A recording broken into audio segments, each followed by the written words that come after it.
American comics, starting with Superman. Hey, fanfic family. So glad to see you here again to continue this incredible adventure. As always, kindly remember, this story is 100% fiction, so don't go looking for dimensional portals in your closet. All rights to this fantastic novel belong to the original author. We're just your humble narrators of epic tales. Are you enjoying the fanfic? Show it by subscribing to our YouTube channel and dropping us a like. And if you're impatient for more exclusive content, our Patreon is your happy place. Chapter 301, Trench Country. As Mira's voice fell, Leah's silver spear stopped less than a centimeter from Nereus's forehead. It seemed that if Mira had been a second later, her father would have been shot in the head by Leah. Of course, Leah was simply trying to frighten Nereus. Otherwise, if he truly intended to kill, not even Mira could stop him, not even the entire ocean world could. Nereus, for your daughter's sake, I won't kill you. But return to Zerbal immediately. If you dare to plot an invasion of the Earth again, I'll massacre your entire nation. Leah smiled, and Icy smiled to Nereus, looked like the smile of a demon. Are you sure you're a god, not a demon? Nereus's forehead was covered in sweat. Aren't the Justice League superheroes supposedly kind and never kill? Why was the one he encountered so brutal? He threatened to kill an entire nation at the drop of a hat. Nereus suspected either the intelligence was wrong or he had encountered a fake superhero. Okay. I promise. Nereus's golden beard trembled, and his words stuttered. With over half his own royal army destroyed, he lacked the confidence to invade the surface world. Morale is crucial for a military. Thousands of men fighting one, and losing, is truly demoralizing. These soldiers will likely be in a state of doubt for a long time. Friendship level increased to trusted, and the main card effect of the Mera character card to 55%. The system's abrupt tone annoyed Liam. He had spent the entire afternoon drinking with Aquaman Arthur Curry, and his friendship level was only at a typical 80%. Now, after experiencing his mother's death and feeling uncertain, his friendship level hadn't yet been refreshed. Yet, the Aquaman card hadn't been unlocked, while his future wife's mission card had been unlocked to trusted. Leo truly couldn't understand this maneuver increased. Ahem. Mera, let's go, let's save the queen first. Leah coughed softly, ignoring Nereus, and swam out of the Atlantean capital with Mera and Kara. Thank you, Mr. Avenger. I know my father betrayed the queen, but, no matter what, he's my father. Mera's brows drooped, a pitiful expression on her beautiful face. Leo was dazed. He quickly looked away. Let's not talk about that, Mera. Help me create a vacuum zone.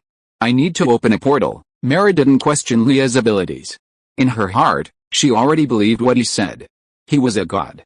Like Poseidon, so no matter what Leah could do, Mera wouldn't be surprised. Mera waved her hands, her water control ability creating a vacuum zone in the seawater. Then, with a flick of her arm, Leah welded a portal to the Justice League's Earth headquarters. Elsewhere, Superman and Orm were fighting in the sky above the palace. Aquaman Arthur Curry's weapon severed, his chest pierced by Orm's golden trident, his face pale. Superman's strength and speed overwhelmed Orm, but Orm, fighting on his own turf and armed with a golden trident and an inexhaustible supply of magic, managed to withstand Superman's initial assault. Just as Orm recovered from Superman's beating and attempted to join the guards in killing the man on the ground, Superman seized the opportunity, snatching up Aquaman Arthur Curry and running away. He knew that while he was made of steel, the opponent's weapon was magical, capable of piercing his own defenses. Superman couldn't kill with the same unbridled abandon as Leah. It was like what he had said to Leah before. He was the savior, while Leah stood behind him, holding the butcher's knife. Arthur, Mera gave me a magic book that's said to lead you to the trident of Poseidon.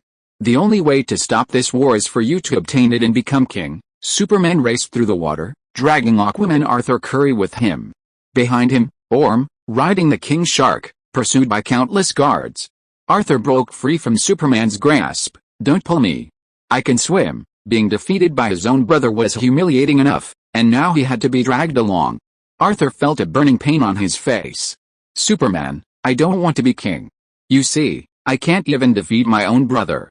I don't deserve to be king. I made a mistake coming here. Arthur's mindset hadn't changed. Half an hour ago, he was still the lighthouse keeper's son. Aside from using his extraordinary talents to fight bandits and rescue drowning people, He had never imagined he would one day become a great man, a king. Arthur, let me tell you, I used to be able to pin Leah to the ground with one hand, but now, ever since he learned some magic from who knows where, I've avoided arguing with him about who's more powerful, even though he used to provoke me like crazy, the kind of provocations between friends. Superman casually flipped through the magic book's instructions and continued, what I want to say is that your one loss doesn't mean anything. You still have great potential that has yet to be tapped. I can see many beautiful qualities in you, and it's these qualities that make you a king more suitable than Orm. The two swam at full speed, quickly covering a distance of thousands of miles. Arthur was silent for a long time. Even without me, you can still stop Orm's conspiracy, right? That's what the book mentioned. The Trench Kingdom. Arthur, think about your mother. Superman didn't tell Aquaman Arthur Curry that his mother was still alive. Everyone needs a little motivation. Think of your mother, Arthur. You know she carried the weight of Atlantis for you. Don't let her efforts go to waste. Superman's words plunged Arthur Curry into deep thought. Finally, he clasped his hands and silently followed Superman. In the background, a soldier beside Orm said, Your Majesty, the territory of the Trench Kingdom lies ahead. Are you still pursuing them? After Atlantis sank to the seabed, it split into 7 nations. All the inhabitants of the Trench Kingdom became sea monsters. After millennia of reproduction, their numbers have reached a terrifying level. Orm's father once attempted to invade the Trench Kingdom to find the whereabouts of Poseidon's trident, but he never returned.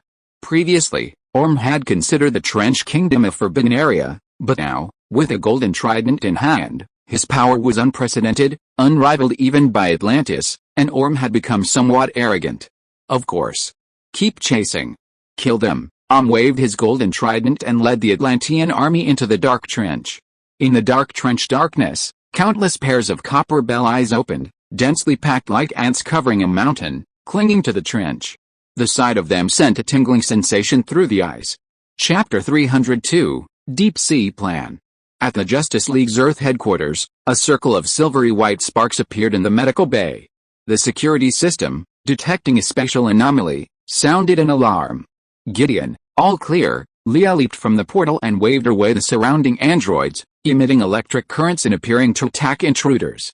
Recognizing Leah's authority, all the androids present retracted their steel tentacles, returning to their harmless demeanor. Good evening, Mr. Avenger, how may I help you? Help me prepare medical fluids. There's a wounded. Leah and Kara carried the Queen into the medical bay.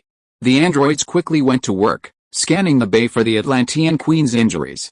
Arthur is my friend. At this time, the door of the medical room opened, and Cyborg and Wonder Woman walked in. Diana's eyes swept over Atlanta in the medical cabin, and then looked at Mara, looking her up carefully, releasing the pressure of a god subtly. This kind of pressure may not be noticed by ordinary people, but Mara, as an Atlantean noble, can feel it clearly. She doesn't understand why the beautiful woman in front of her puts pressure on herself. Mara is not a pushover either. She circulates the magical energy in her body to counter Diana's oppressive aura. The lights in the medical room flickered a few times. Others didn't know what happened, but Leah knew it clearly, suddenly invading the land. I understand, it must be that Ares is about to be resurrected. When these words came out, Mara was bewildered, but those who knew that Diana was finally normal. Oh, you're right, that's Cyborg. How long will it take for the Queen to wake up? If Atlanta can wake up, then Orm's plan will fail. Cyborg checked the Queen's scan data. Her heart was pierced. At 5 days, it may be too late to stop Orm. Leah rubbed his eyebrows. It seems that the battle between the two brothers Arthur and Orm is inevitable. Can you locate Superman and Arthur? Wait a minute. Cyborg connected to the Justice League host and called up the satellite synchronized Superman's geographic location. However, it showed that it could not be located.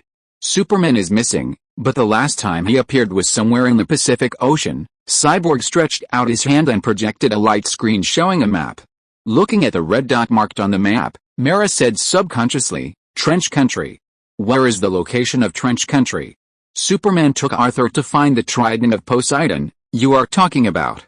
Trench Country. Diana's face changed slightly when she heard the name. There lives an ancient giant beast, the Kraken. Kraken, also translated as Karazhan, is a mythical deep-sea monster with a body 100 times the size of a whale. It looks like a giant squid with countless tentacles, but its body is covered with a thick exoskeleton, which gives it extremely strong defense and allows it to move freely even in magma. Let's go, we're going to support Superman. Lee raised his hand and prepared to carve a portal, but then Gideon's voice rang out. Mr. Avenger, the president is calling. Aogwanhe called at this time. Lee put away the half-carved teleportation array and said, answer it. The next second, a bust of Aogwanhe appeared in midair, and Lee and the others could see Aogwanhe in the office through the video screen. Of course, Aogwanhe could also see Lee, but the picture was processed by Gideon. So he could only see Lee and could not see the situation in the medical room. Mr. Avenger, I'm glad you're finally back. Hello, Mr. President, what do you want to talk to me about? After a polite greeting, Aogwanhe quickly turned to the main topic. It's like this, the Russian military announced a deep-sea plan. Of course, I mean the announcement is only known to the top leaders of a few countries. Russian submarines have discovered a deep-sea civilization, and they have learned that people in the deep sea are about to invade the land. Then Aogwanhe sent a message, which was a picture of Atlantis shot from someone's perspective. In the picture, the deep-sea army assembled, various deep-sea technological ships, rows of soldiers wearing technological armor, they held weapons of different styles in their hands, and gathered together in an orderly manner. This was shot by a human who was hanging around in Atlantis. For some reason, the first thing Lee thought of was the Black Manta. Aogwanhe spoke again, with a hint of worry in his voice. Mr. Avenger, our technical department has confirmed the authenticity of this video. There are indeed unknown military forces trace on the seabed. You should know that since the aliens landed on the Earth, the top leaders of various countries have been nervous. Now they find that the threat not only comes from the sky, but even in the ocean there are unknown things. This is like some countries want to develop nuclear bombs and enhance their military strength, but they are often obstructed by other countries. No one wants a tiger squatting at their doorstep. So Lee had a rough guess in his mind about what Aogwanhe said next. Mr. President, you might as well say it directly. Russia has joined forces with the UK and Japan. They've formed a deep-sea submarine fleet equipped with 5 nuclear bombs and are building defenses along the Atlantic and Pacific coasts. Hundreds of thousands of troops are expected to await a deep-sea invasion. This morning, high-level Russian officials invited the US to sign on to the deep-sea plan. After defeating the Asian deep-sea forces, they can carve up the underwater civilization. Mr. President, what are your thoughts? I haven't replied to them yet. I wanted to consult you first. Lee smiled. Your decision is absolutely correct, Mr. President. I just returned from the deep sea. If I'm not mistaken, the person who instigated the Atlantean invasion of the mainland is the same person who sold the deep-sea intelligence to Russia. In other words, this war is a conspiracy. Chapter 303, The Earth's Core Sea. Trench Kingdom. Trench monsters, swarming like ordinary locusts, madly attacked a group of Atlantean warriors. Orm wielded his golden trident, each strike slashing a swarm of them. But there were simply too many of them. It felt like an endless supply. Your Majesty, these monsters are too numerous. We've suffered heavy losses. Holding the golden trident, Orm swept through the trench monsters, undefeated. Despite exhaustion from the prolonged battle, he himself remained unscathed. But his soldiers were not so lucky. Of the original 1,000-man force, over 2/3 were lost after the fierce battle. Stimulated by the blood, trench monsters from 100 miles around gathered around them, and the entire sea was filled with these disgusting creatures, leaving the sea scalp tingling. Retreat. My brother, if you've already perished in the belly of these disgusting monsters, then, regrettably, you won't be able to witness my conquest of the land. Orm unleashed the might of the golden trident, instantly annihilating a swarm of sea monsters and creating a gap for him and his soldiers to retreat. Come with me to the kingdom of Zelbal. I need more troops. Orm knew that the Atlantis army alone wouldn't be enough to conquer the land. He would need to mobilize the forces of the 4 underwater kingdoms, the entire power of Aquaman, to engulf the land in one fell swoop. Aogwanhe learned a rough outline of Atlantis' situation from Liam. It could be said that the deep-sea project had greatly underestimated the power of the seabed.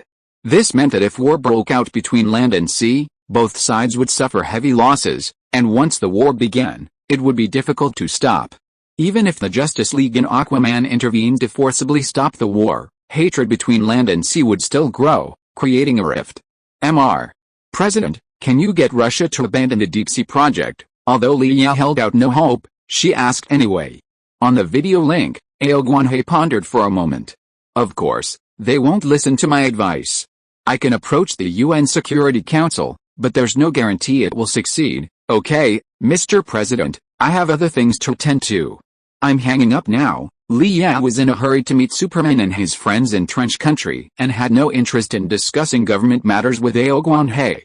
Wait a minute, Mr. Avenger, I want to confirm one last thing. If a war eventually breaks out between the deep sea and the land, will the Justice League side with the land powers? This question was what Aogwanhe cared about most. Personally, he didn't want war to happen, but as the president of a country, he had to prepare for the worst. Lear shook his head. Don't worry, the war won't start. At least I can guarantee that Atlantis will end its war plan. As for Russia, okay, I understand. I'll find a way to deal with Russia. With that, both parties ended the video call. Lear rubbed his brow. The situation under the sea was already chaotic enough, and now there was another incident on the surface. Mira, I'm going to open the portal now. When the seawater surges in, you help contain it. And, Kara, you stay here and take care of the Queen. Mira and I will go, Kara reluctantly said. Oh, Diana leaned closer to Leah. I want to go too. Can you adapt to the deep sea? Leah asked doubtfully. Diana pulled out a respirator. With a respirator, I can. Leah then drew a magic circle and waved his hand in the air. A silver-white portal opened in the medical room, and the sea surged in. Mira immediately activated her water control ability. Leah extended her hand and the portal automatically moved towards the three of them, enveloping Leah, Diana, and Mira before disappearing into the air. Emerging instantly into the deep sea, Diana felt a bit uneasy. She stretched out her breathing apparatus for a moment and said, "Let's go." Superman's last known location is about 2 kilometers ahead. That's the Trench Kingdom. I'm worried opening the portal there will attract a swarm of sea monsters. Leah extended a hand, and a silver spear materialized. Diana, shield in one hand and sword in the other, took her place, ready for battle. As the three approached the Trench Kingdom's territory, blood-red eyes glared at them from all directions. "Follow me," Leah shouted, charging out first, followed closely by Diana and Mira. Once they reached the Trench Kingdom, the sea monsters rushed towards the three like a swarm of piranhas, their fangs bared, tearing at them. God of Punishment, thunder roared, charting the approaching sea monsters. Simultaneously, Diana struck her protective silver bracelet with both hands, unleashing a burst of divine power, while Mira unleashed her water control technique. Amidst the screams of sea monsters, the three of them plunged like meteorites into a dark seabed fissure. Leah felt a magical barrier blocking them. Without a second thought, he, Diana, and Mira forced their way through it, and suddenly, they found themselves on an island. Yes, an island. This space seemed like a magically isolated paradise, yet it also seemed to connect to another dimension. Leah and the other two were immersed in the sea, and above them was a sky the center of the endless waters. An island stood, isolated in the vast sea. The sea is hidden in the center of the earth. Mira smiled brightly upon seeing the island. She swam quickly towards the island forest. "Arthur, have you found the trident?" Mira looked at Arthur eagerly, but he shook his head. "We did, but it's guarded by a powerful monster. We were planning to force our way in, but Superman said he heard you coming, then hurry and get the trident of Poseidon and stop the war." Russia was busy with some deep-sea project, and it was unclear whether the Aogwanhe could put pressure on Russia. A war between the two sides had to be stopped. Arthur frowned. "That monster, it definitely won't let me get the trident of Poseidon. Leave the monster to us." "You go ahead," Leah said. "Let's go." Passing through the jungle, they arrived at a dilapidated, moss-covered temple. According to Atlantis history, this must have been a relic from before its sinking. The trident of Poseidon is inside, and so is the monster. Arthur walked ahead, closely followed by Leah and the others. Inside the temple, a magnificent palace lay buried underground.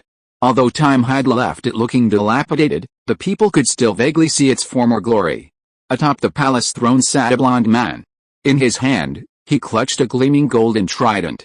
That was the trident of Poseidon. "I just finished writing this. I worked late yesterday and secretly wrote it on my phone at the construction site this morning. I wonder when I'll be free from overtime."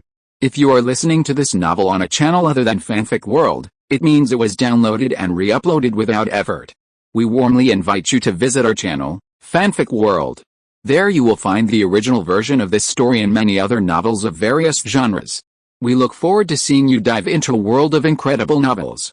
Chapter 304, Poseidon's Trident. Poseidon's trident slowly emanated waves of energy.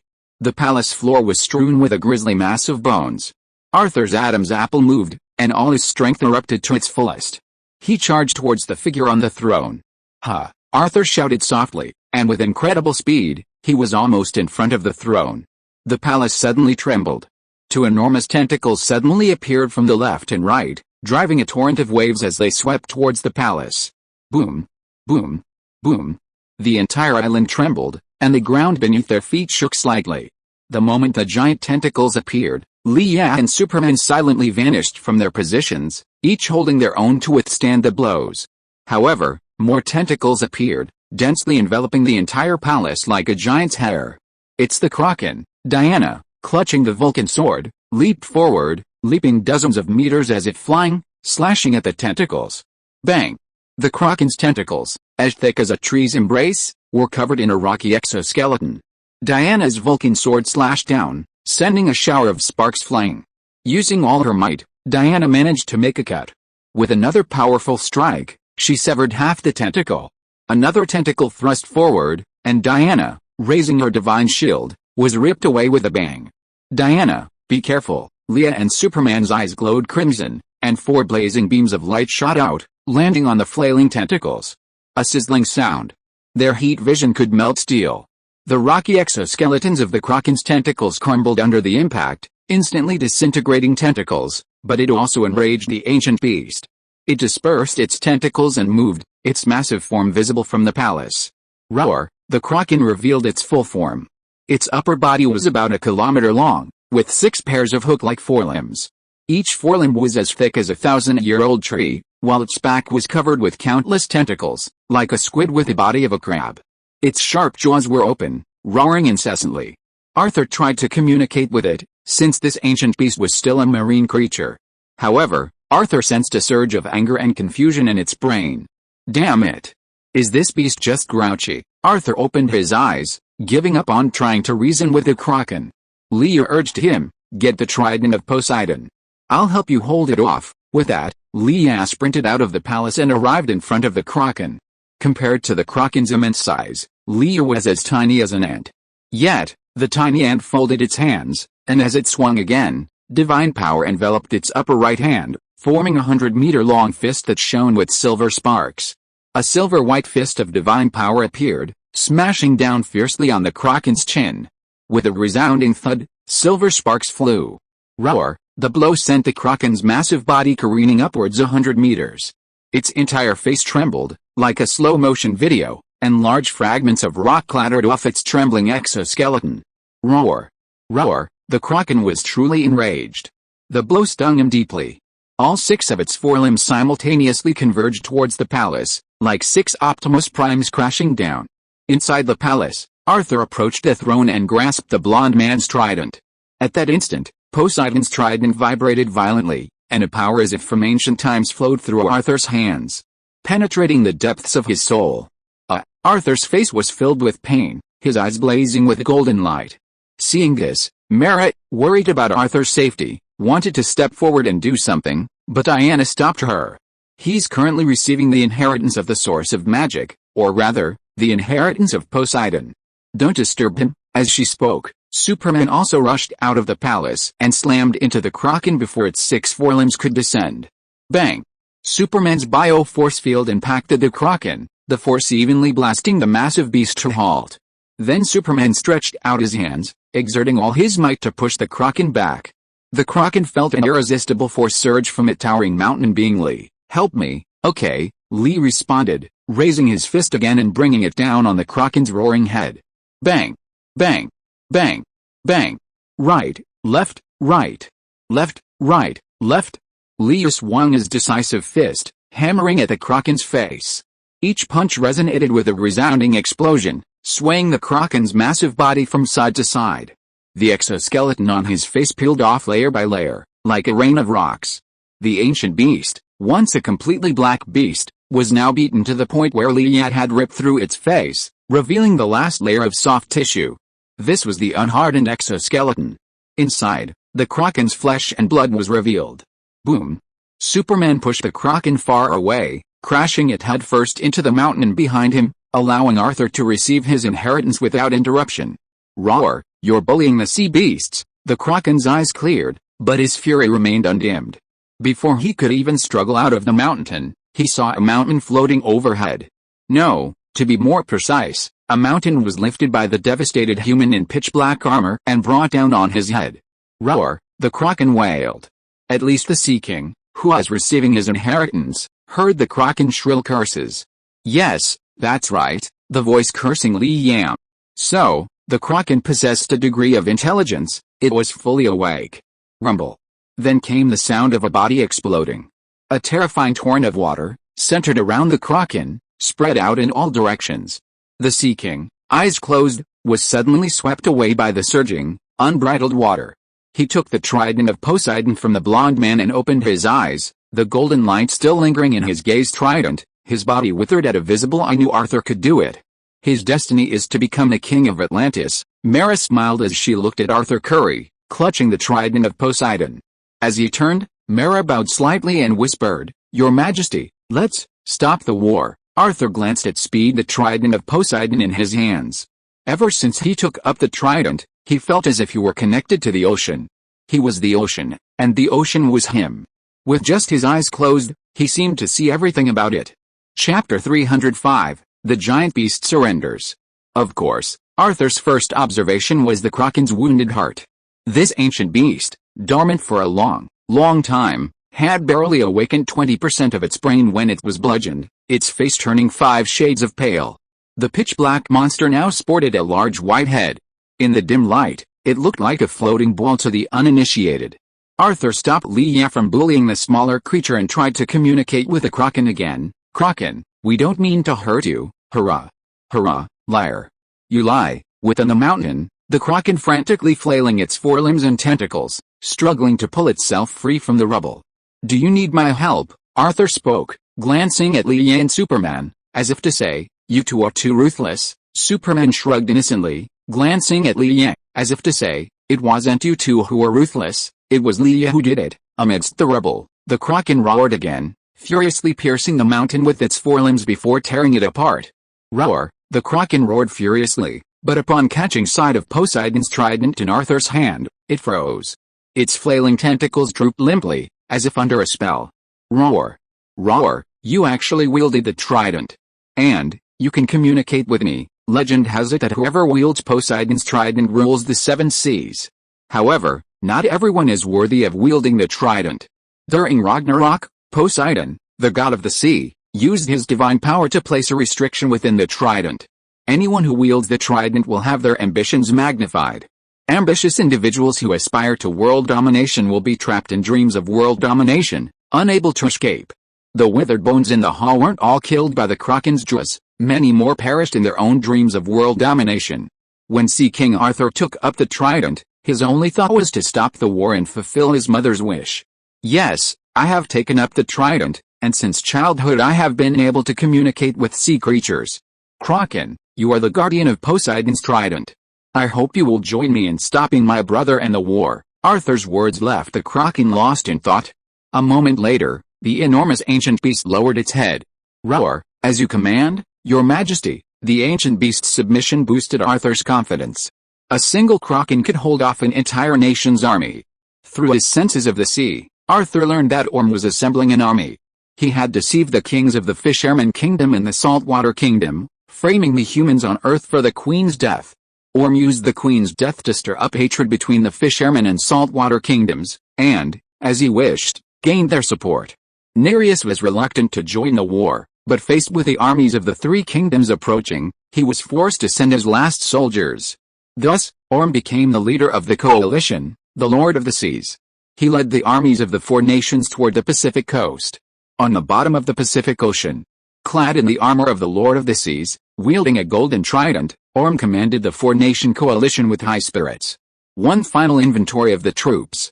When we land, I will unleash a tsunami that will engulf all the coastal cities of the Pacific. Then we will split into 3 groups. The Fisherman Nation will land along the coast of Japan. The Saltwater Nation and the Zabel Nation will land along the coast of China, and our Atlantean soldiers will land along the coast of America. In Orm's view, the human race on Earth was so weak that the deep-sea army could easily crush the surface world. Furthermore, the deep-sea civilization was also highly technologically advanced. This time, the deep-sea coalition over 2,000 high-tech warships, including 6 mothership-class warships, over 800 expedition-class warships, and over 1,000 deep-sea-class warships. And that's not counting even the tens of thousands deployed of individuals guerrilla ships, Emperor Shark Knights, and Sea Dragon Horse Knights. After the troop inventory was complete, the kings of the Fisherman Kingdom and the Saltwater Kingdom stood before Orm, full of fighting spirit. "Your Majesty, the people of the earth murdered our queen. It's time to make them pay." Of course, Orm sneered, raised his golden trident, and waved it towards the sea. "All forces, attack!" Buzz!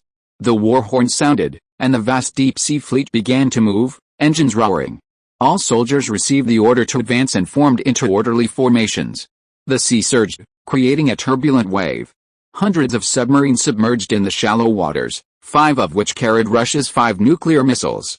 Reporting to the commander, deep-sea troops detected, requesting instructions, Russian, at the command center of the Stalingrad Maritime Military Base, a bald, middle-aged Russian man with a 5-star admiral's medal on his shoulder stared at the dense red dots appearing on the radar screen.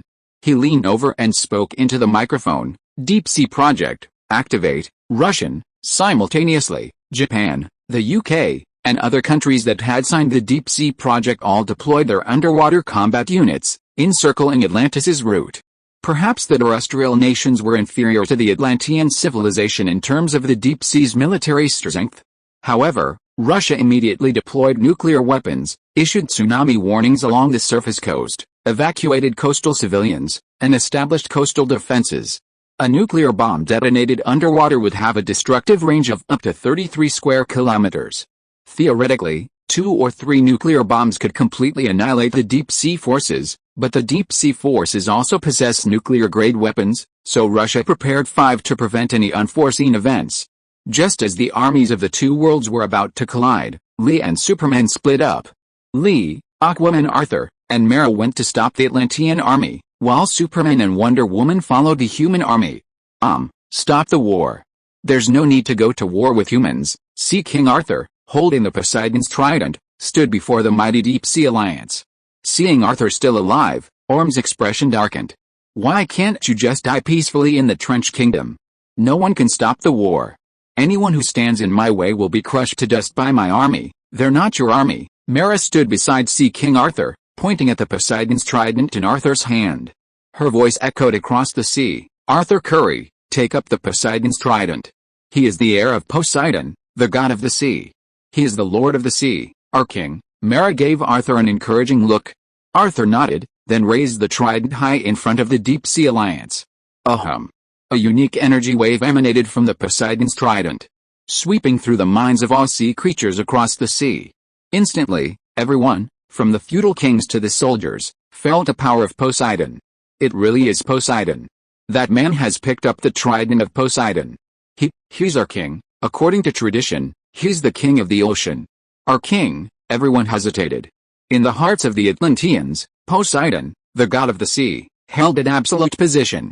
Whoever could wield the trident of Poseidon possessed the power to rule the ocean. Chapter 306, Who Said I Don't Have an Army? The soldiers' chatter reached Orm, sending him into a rage. Shut up. Shut up. I am your king, the heir to Atlantis. He's an imposter. I command you to kill him. Orm pointed his golden trident at Sea King Arthur, his expression fierce. Don't forget, he's the queen's murderer. The trident of Poseidon belongs to me. This desirable thief stole it, asshole. It was obviously you. Mera was furious, ready to tear Orm apart. In the underwater world, few had heard of the queen having an illegitimate child. Atlantean civilization placed the utmost importance on bloodlines. In their view, only those of royal descent could become king. Between this unruly young man who had emerged from nowhere and the pure royal blood of Sea Lord Orm, the entire army quickly made a decision. Although a few expressed doubts, they obeyed the royal order. In an instant, the Atlantean warship's engines and energy weapons suddenly lit up, blasting out a dense stream of rays, shooting towards Arthur, Mela, and Leah. Bastard, I command the 7 seas and command a 1,000,000-strong army. What can you possibly stand against me? Ha ha ha, Orm's impudence was undeniable, a commanding presence. Facing the Atlantean attack, Leah extended his hand, a silver spear appearing in his grasp. But before Leah could react, Aquaman Arthur Curry, gripping the trident of Poseidon with both hands, thrust it forward with all his might. Buzz! A wave of energy spread outward, the sea instantly boiling, forming a dense wall in front of the three. Countless energies collided with the dense wall, exploding with a bang, raising the temperature of the entire sea significantly. Who said I don't have an army? Aquaman Arthur Curry held the trident of Poseidon before him like a knight's sword power to radiate his telepathy across the entire sea. Moo. A second later, a series of distant howls echoed, not just the howls of some creature, but even the sharks and sea dragons beneath the soldiers' mounts began to flutter. What happened? A commotion erupted among the Atlantean army. Many sharks suddenly lost control and mauled their masters to death. Countless sea creatures swam in from all directions, whales, giant squids, octopuses. All gathered behind Aquaman Arthur Curry, their gaze fixed precariously on the horizon. How is this possible? This man can command the sea creatures. This is something only a true king can do. Perhaps we should follow tradition, Orm raged. Attack. Everyone attack. Kill this man, reclaim my trident, and slay all these sea creatures. Those who disobey will be punished for treason, and those who stand in my way, die. Many of Orm's loyalists were among the troops, and they spearheaded the attack, indiscriminately slaughtering the supporting sea creatures. The previously docile creatures suddenly erupted in ferocity. From afar, the two dark armies collided. Deep-sea warships plunged into the sea creatures as if uninhabited, only to be torpedoed by a 40-meter-long whale. Swarms of emperor sharks devoured the soldiers, and they were also torn apart by the man-portable warships. Liat and the other two also joined the fray. Sea King Arthur charged towards Orm, and the two engaged in a one-on-one duel like medieval knights. Only when one side defeated the other would the war end. As for Liat, he charged relentlessly, silver spear in hand. He pierced 4 or 5 holes in a 2-kilometer-long, mothership-class deep-sea battleship. Finally piercing it, he finally rushed into the engine room, unleashing divine power, completely detonating the battleship, sending a dazzling display of fireworks on the seabed. The stacked warships opened fire. With a blast of an energy cannon, hundreds of explosions echoed simultaneously. Glittering energy cannons sliced through the seawater, trailing long tails as they bombarded Liat with a barrage of explosives. Liu sneered coldly, his divine power transforming into electric currents, causing most of the energy cannons to miss. A few scattered rounds managed to hit Liu, but before the men on the battleships could cheer, a silver-white lightning bolt pierced through one of the warships. Boom! Boom! Hundreds of shipborne energy cannons fired simultaneously, yet they couldn't stop a single person. No, that wasn't a human. He was a demon. Every Atlantean soldier who witnessed this scene wailed inwardly. The battlefield was like a giant meat grinder. In less than a minute, tens of thousands of soldiers and marine life had perished. Boom! The seafloor suddenly shattered, and a massive figure emerged from the surface. The creature was about a kilometer long, pitch black, save for its gleaming white forehead. 6 forelimbs, as thick as Optimus Prime, tore through the rocky ground, countless tentacles waving as it charged into the horde of underwater creatures. Roar, long live the king! The Kraken's charge churned the sea into turmoil. Its tentacles and forelimbs swept across, crushing vast swathes of warships and scattering the troops. Combined with the several aircraft carriers destroyed by Lian, the Marine Alliance suffered heavy losses in warships. General Lian, help us open the portal.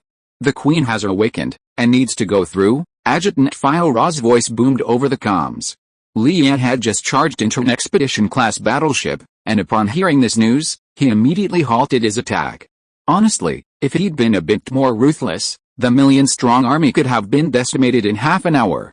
However, doing so would have left the Atlanteans with no chance of survival. After all, the rise of Sea King Arthur Curry as King of Atlantis was a foregone conclusion. Inside the warship, the lights shone on Lia's face. The soldiers around him didn't dare to move forward, watching helplessly as Lia easily pierced a ship impervious to even energy cannon fire. Lia ignored the soldiers, casting a magical circle with his divine power, and opened a portal in midair. The soldiers gasped in surprise at this sight, but even more incredible was the sight of the Queen of Atlantis emerging from the silvery white portal. Long live the Queen! The Atlantean soldiers knelt before Atlanta, rising to their feet and shouting. The Queen, supported by Fyra, looked pale, but her eyes were unusually sharp. Queen would have looked no different from usual. Take me to see Orm, Atlanta smiled at Leia. She knew that if it weren't for this man, she might not be alive today. Chapter 307, Heir to the Throne. Yes, Your Majesty. The portal vanished, and Lee and Fyra, one on each side, protected the Queen as she left the ship. Only after the Queen left did the kneeling soldiers finally wake up. Your Majesty is back. In the center of the battlefield, hundreds of men surrounded Sea King Arthur Curry. Originally, he and Orm were in a one-on-one duel, but Orm sensed that his opponent's power had surged after obtaining the Trident of Poseidon, and Orm wasn't confident of defeating him in a single duel. So, he resorted to cheating, calling in the army to surround and kill Sea King Arthur Curry. After all, this was war. Those who showed off their bravery were fools. In the name of the Queen of Atlantis, I command you to cease the fighting. Atlanta's voice echoed across the sea, and the once bustling battlefield instantly fell silent. Queen, am I seeing things? Your Majesty is still alive. A commotion erupted on the battlefield, and even the charging warships paused, the eyes of millions of soldiers fixed on Atlanta. The Queen, supported by a human on Earth, swam toward the Sea Lord Orm. Mother! Mother! Orm's expression froze, as if he had seen a ghost. His heart trembled, and his hands involuntarily clenched tightly around the golden trident. Similarly, Sea Lord Arthur Curry was stunned. He looked away from his mother and stared at Leia in confusion, stammering, What's going on? Atlanta swam over to Arthur Curry, reaching out to touch his cheek, her eyes filled with tenderness. You've grown up. My last memory of you is of a babe in swaddling clothes. In the blink of an eye, over 30 years have passed, and you've become a man, Orm's father, and her love for him wasn't as deep as hers for Arthur. This made Orm jealous of Arthur and even more resentful of his mother. Leia stood before Orm, her silver spear gleaming coldly. If Orm dared to act rashly, Leia would definitely teach him a lesson. The kings of the Fisherman Kingdom and the Saltwater Kingdom stepped forward, interrupting the touching reunion between mother and son. Your Majesty, the Sea Lord, he told us you were killed by the Earthlings, but how did this happen? This question also puzzled every soldier, and everyone remained calm, awaiting the Queen's answer. Atlanta's gaze reluctantly shifted from Arthur's face. She glanced around, but without herself explaining, she introduced him to the entire army. This is my son, Arthur Curry, heir to the throne, your king. This statement ignited 1,000 waves, and everyone around burst into heated discussion. In an instant, many old stories were dug up and spread wildly throughout the crowd. I am the rightful heir to the throne, Orm shouted at the top of his lungs, his eyes bulging, veins popping in his forehead. He saw the throne within his grasp, conquering the land, ruling the entire planet within his grasp. And yet, at this moment, the Queen returned. What right does this bastard have to inherit the throne? My blood is nobler than him. I've been trained since childhood to become king, and he's just a lowly lighthouse keeper. What right does he have to challenge me for the throne? Orm's words angered Aquaman Arthur Curry. Atlanta looked at her youngest son with disappointment. I taught you from a young age that a king should bring peace and stability to his people, not war. If you question Arthur's qualifications, then challenge him, according to Atlantean tradition. Anyone with royal blood can challenge the king. If they defeat the current king squarely, they will become the new king. Just now, Atlanta had declared Arthur her son, which meant that Arthur Curry was of royal blood, making him fully qualified to challenge him. Mara worried that Arthur was no match for Orm. Your Majesty, now is the time for a king's challenge. Arthur, don't worry, Arthur has been recognized by the Trident of Poseidon, the Queen explained, then addressed Orm and Arthur. The succession of the two kingdoms will be determined by a fair duel between me and all the warriors of Atlantis. The winner will become the king of Atlantis. Duel, duel, duel. The warriors erupted in a roar of deafening cheers. War drums pounded, and everyone formed a massive circle, surrounding Arthur, Orm, and the others. Arthur Curry looked at his mother, who quietly lovingly. The only way to stop this war was to overthrow Orm's rule. Aquaman Arthur Curry, king of the sea, would become the bridge connecting the two worlds. That was Atlanta's wish.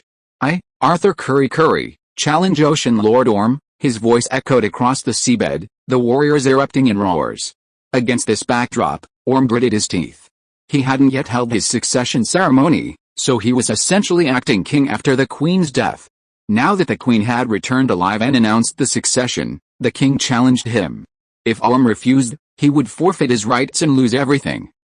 Ocean Lord Orm, accept your challenge. Orm donned the Ocean Lord's helmet, grasped his golden trident, and swam to Arthur. Leah and the others scattered. Orm's and Arthur's weapons collided, sparks flying before vanishing into the sea. The challenge begins, Atlanta commanded, and both attacked simultaneously. The two gleaming tridents clashed in midair, resonating like thunder, their immense force radiating in all directions. The two men brandished their tridents, attacking and defending in a dazzling display of ferocity. Aquaman Arthur Curry, inheriting Poseidon's magical heritage, has transcended demigod status, reaching the realm of God. However, his godhood is nascent and far weaker than Leah's. Meanwhile, Orm, a legitimate member of Atlantis' royal family, possesses a demigod form. Combined with training from a young age, his strength has reached the upper purple realm. Originally, he should have been a crushing opponent to Arthur, but now Arthur has adapted to ocean combat, perhaps even become one with it. Inheriting Poseidon's godhood, Arthur draws strength from the ocean, naturally increasing his combat power. After a frantic exchange, Arthur gained a clear advantage. The clash of their weapons resembled two heavy trucks crashing together, a deafening roar that resonated for miles. Mela breathed a sigh of relief, while Leah could hear the sound of engines starting up 100 miles away. Superman's voice boomed over the comms. Russia has launched 5 nuclear bombs simultaneously. Leah, call Viola and Kara, and help us push the bombs into space. I just finished writing this, so it's a little late uploading. I'll have 3 more tonight. I'd also like to thank Reader Drunken Eyes Watching the World for his 10,000 Kydian coins tip, and Reader Eyes Only the Sea for his 30,000 Kydian coins tip. Eyes Only the Sea has created a leader forum, so feel free to join. We're aiming to get a leader for this book by the end of 2018. And to have 10 updates on the first day of 2019. Hey guys, whether or not there will be more updates on New Year's Day will be up to you. Chapter 308, Professor Deep Sea. Aquaman Arthur and Ocean Lord Orm challenged each other to a kingly challenge. Leah, along with his lieutenants, Viola and Kara, rushed to intercept the nuclear missiles. Superman, Russia refuses to abandon its deep-sea program? Why did they launch the missile anyway? Stopping the missiles wasn't difficult. In fact, Leah had prevented the launch of at least 4 or 5. Upon hearing this question, Superman's voice reappeared on the communication channel. President Okanagan has approached the UN Security Council to pressure Russia, the UK, and Japan. They've agreed to abandon their deep-sea program, but during the negotiations, submarines carrying nuclear missiles simultaneously launched their own. Brainiac? Leah asked speculatively. Superman paused for a moment. It's possible Brainiac was behind this. Superman and Diana were closest to the submarine fleet. At the moment of launch, they carried 2 of the missiles and launched into space. The remaining 3 missiles traveled 5 kilometers underwater before Leah, Viola, and Kara caught them and flung them into space. 5 dazzling balls of light exploded in space. Superman, I've spotted a suspicious target inside a Russian submarine. Leah flew back to the ocean and scanned the nuclear submarine with his X-ray vision. He was surprised to see a figure wearing a large helmet with 2 red lenses on the front, resembling a large-headed fly. Black Manta. What are you going to do? Superman asked. Of course, we're going to capture him. Superman, hold me back. If I'm too ruthless, it'll be hard on the Aogwanhe side. Before Leah could finish his words, a sonic boom echoed over the communication channel. He charged straight into the Russian, Japanese, and Chinese submarine fleets, heading straight for Black Manta's sub. Suddenly, radars in all the submarine command rooms roared, blaring alarms. Reporting to the commander, Superman, no, it's the Avenger, he's heading for our submarine. The 90-meter-long nuclear submarine suddenly seemed to have struck something. Its massive body trembled violently, then sank to the seafloor, bending in a V-shape before snapping with a resounding bang. This is a provocation. I don't care if he's a superhero. Torpedo him, the Russian general roared furiously. A nearby technician grimaced. General, even nuclear bombs can't kill them. Are you sure torpedoes will work? And President Putin called, deep in the sea. Black Manta was blasted from the submarine by Lee's punch. From the red lenses of his massive helmet, a powerful red laser shot out, completely piercing the already shattered submarine. Superman and the others went down to rescue them. Lear appeared behind Black Manta and delivered another punch, striking his helmet. With a thud, Black Manta was sent flying backwards, though his helmet only sustained a crack. What you're wearing isn't Atlantean technology, nor is it terrestrial technology. Where on earth did you get all this equipment? Leah followed him like a shadow, reappearing behind Black Manta several hundred meters away. Black Manta, clad in this armor, withstood 2 of Leah's blows, but his own strength was weak, leaving him no chance of resistance. However, he seemed unwilling to surrender. He crossed his arms and swung them downwards with force, releasing 2 katanas from his arms. One was crafted from a super alloy, capable of slicing through metal with ease. The other looked much more ancient, engraved with runes, as if unearthed from some ancient ruin. It was a rune-encrusted dagger, powerful enough to pierce even a demigod. Avengers, my target is Aquaman. Don't stand in my way, so what if I stand in your way? Are you planning on killing me? Leah, suspended in the water, watched the magical dagger spring from Black Manta's hand. If he had fought Aquaman one-on-one without Poseidon's trident, he might have had a chance of defeating him. But now that Aquaman possessed Poseidon's trident, how could a magical dagger possibly rival a relic from mythical times? It was sheer wishful thinking. But Black Manta declared that a person without dreams was nothing compared to a mere fish. He roared, and the engines behind him unleashed a powerful jet of air. Using the recoil, he swung the dagger from his hand and lunged at Li Yang. It was die. Black Manta had used this rune dagger to pierce Aquaman's skin before, but back then, his equipment wasn't powerful enough, and Aquaman had shattered it. Now, with his entire body enhanced by super technology, his strength had greatly increased. Even against the Avenger, Li Yang, he was confident he could stab him to death. Bang! Crack! The sea rippled with the waves. Black Manta watched helplessly as his rune dagger pierced Lia's heart, and then, inch by inch, it shattered. Lia looked down at his chest. The rune dagger had pierced his black nano-alloy armor, leaving a faint red mark on his chest, like a scratch from a fingernail. Brilliant! Amazing! Lia exclaimed heartily. Your dagger is of high quality. It's practically on the same level as the golden trident Norms wield. If you weren't mortal, you might be able to pierce my skin. Upon hearing this, Black Manta's expression froze. Despite his massive helmet, Lia's clairvoyant eyes saw his expression clearly. What do you want, Avenger? Black Manta considered fleeing, but Lia grabbed his shoulder and applied a slight pressure, causing Black Manta's reinforced armor to crackle. Fortunately, the armor had a sealing feature, preventing him from choking on the seawater. Tell me, who helped you upgrade your armor, and how can I find him? Lia demanded. It's Professor Shen, the oceanography professor. Chapter 309, Suicide Bombing. After hearing Black Manta's response, Lia's face froze. Professor Shen? Are you kidding me? Seeing Black Manta's serious response, Lia almost believed it. However, the armor Black Manta wore surpassed Earth's technological level, especially in terms of impact resistance, which was beyond the reach of current Earth civilization. But Black Manta looked innocent. It's really Professor Shen. He contacted me. He was the first to discover the Atlantean civilization. I have a special contact channel Professor Shen gave me. He raised his wrist and tapped 3 times on the microcomputer on his arm. Suddenly, the microcomputer displayed a familiar symbol, 3 purple dots connected in a V shape. This is, Lia's eyebrows jumped, and Black Manta's armor roared with energy, like a rapidly inflating balloon, suddenly bursting. Boom! An unprecedented explosion echoed from the seabed, like countless torpedoes exploding simultaneously, a rolling wave of air washing over them.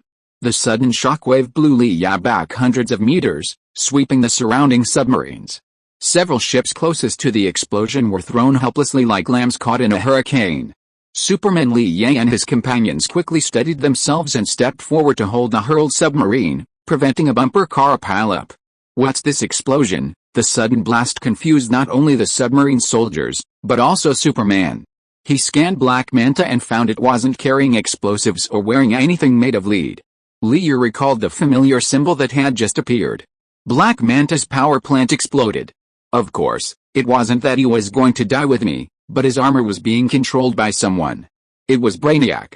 I saw his symbol. If Black Manta were seeking to destroy Aquaman together, that would be reasonable. He and Lia had no past or present animosity. The only hindrance was the deep-sea project, which had been sabotaged by Li Yang. Even so, there was no need for Black Manta to launch a suicidal explosion. Besides, the explosion was completely pointless. It wouldn't have killed Leah. So, Brainiac orchestrated all this? But why? Superman knew Brainiac had a hand in Krypton's destruction, and he preferred an open confrontation between the two sides, rather than some subtle plotting behind the scenes. Leah swam toward Superman. The reason is simple. Data Devil lost to us, and Brainiac won't show up until he's absolutely sure. What about Russia? You destroyed their submarine. Brainiac has a mole in Russia. For the safety of the people of the world, I need to go to Moscow to speak with President Putin, Leah interrupted Superman. That's not a good idea. Superman was at a loss for words. Leah said confidently, it's not a bad idea. Otherwise, why wouldn't Black Manta contact O'Glenn? It's obvious they both have problems. Cyborg's voice came over the communication channel. Avengers, President O'Glenn is calling. Should I transfer you? Just mention O'Glenn, and O'Glenn is there. Leah nodded immediately. Okay, connecting to President O'Glenn. Soon, President O'Glen's voice rang out over the communication channel. Mr. Avenger, how did you destroy the Russian submarine? There's a spy in their army. I can get evidence once the Atlantis matter is settled. The King's challenge between Aquaman and Orm lasted over 30 minutes. Lee, although you had rushed to deal with the nuclear crisis, he kept a close eye on the situation. Orm was already completely at a disadvantage. Now he could go and see the finale. Spy? O'Gwen's voice suddenly lit up at the mention of a spy. Whether or not the Russians had sent a spy to Atlantis, there was plenty to be done. Mr. Avenger, are you sure you can get evidence of the spy? The one who instigated the war between the deep sea and the land. There were images of Black Manta entering and leaving the Atlantis capital, and Black Manta had also been spotted on Russian submarines. Of course I'm sure. Is Russia that difficult? No. Not at all. As long as you can produce evidence of espionage, Russia will be in big trouble. This is why Lear likes working with O'Gwen. He's a qualified politician, able to seize any opportunity to deliver the most powerful blow to his opponents. Okay, Mr. President, I'll leave it to you then. Leah hung up the call and headed to the Atlantis military camp with Diana, Superman and the others.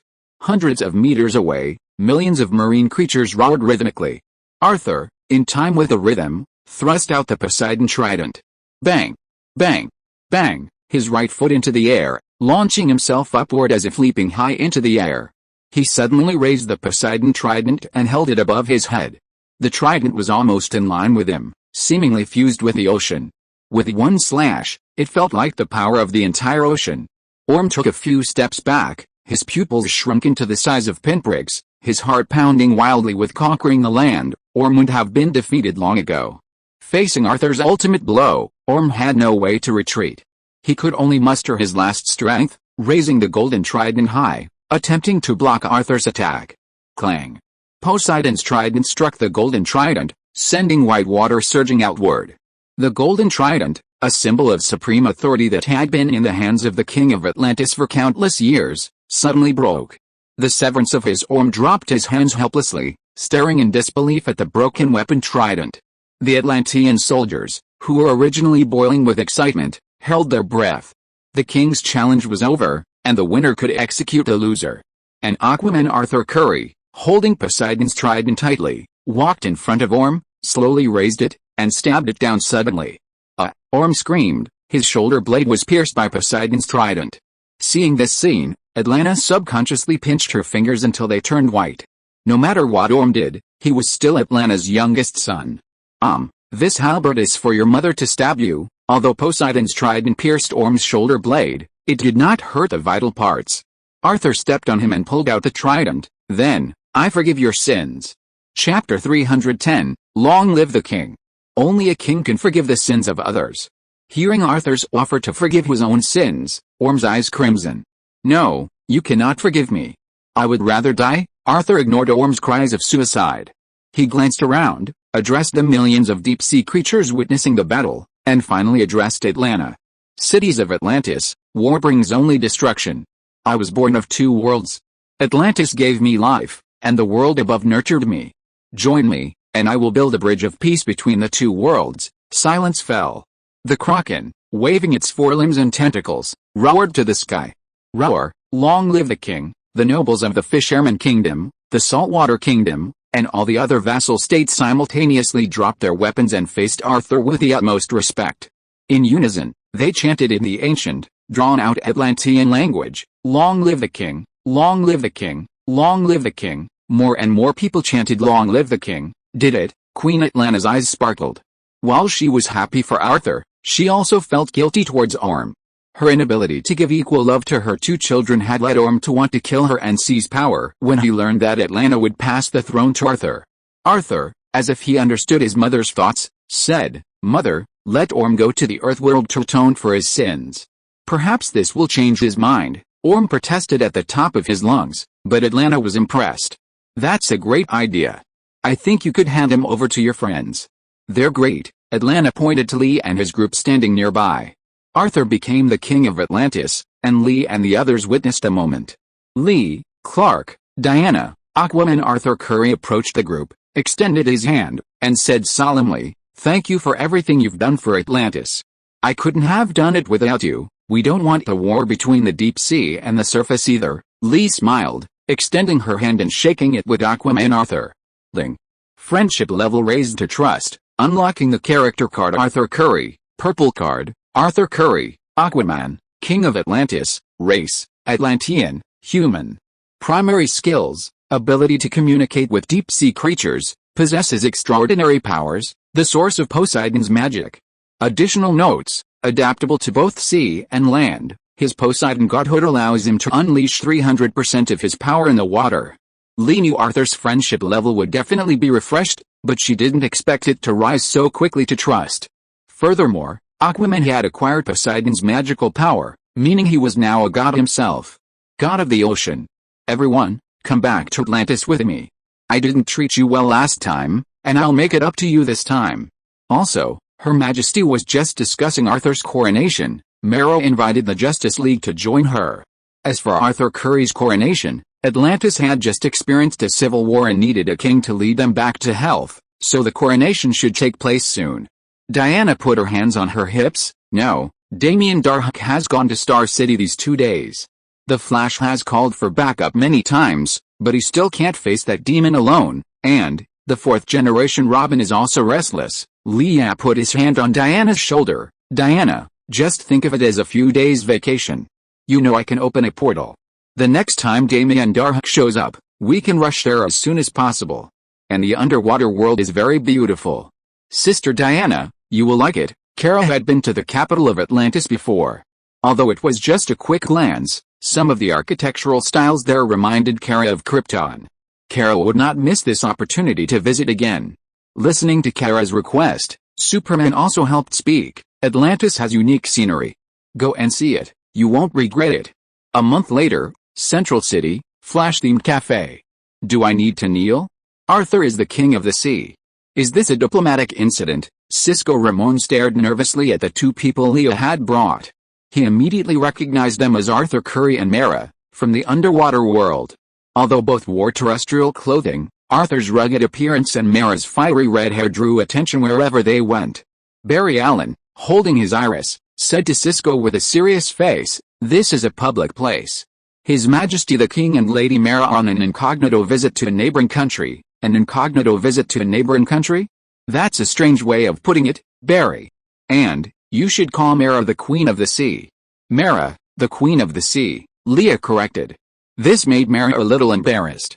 She smiled, her dimples showing. "Her Majesty has scheduled a wedding for 2 months. I'm still just a member of Her Majesty's Royal Guard." Mera had always been the personal bodyguard of Atlantis, the former Queen of Atlantis, and was highly regarded by the Queen.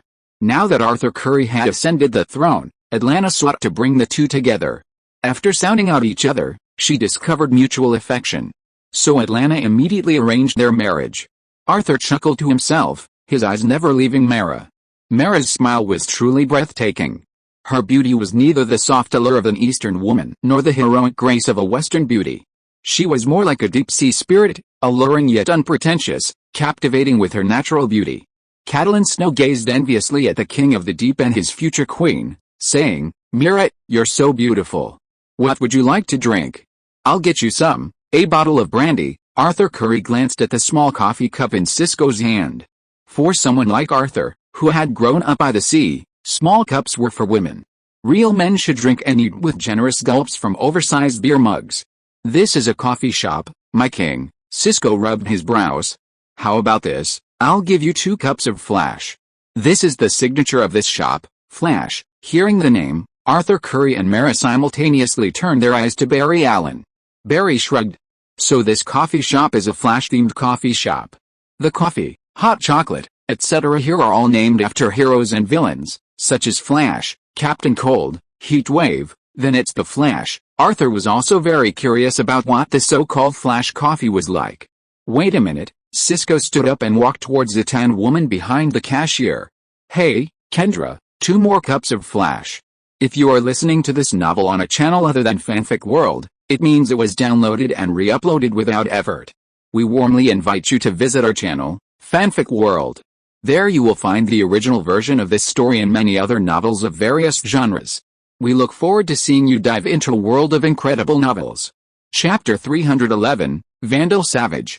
At the Flash-themed cafe, the tanned woman behind the cashier flashed Cisco a warm smile. Hey, Cisco, I'm off tonight at 6. Even the most straight-laced Cisco could hear the obvious hint.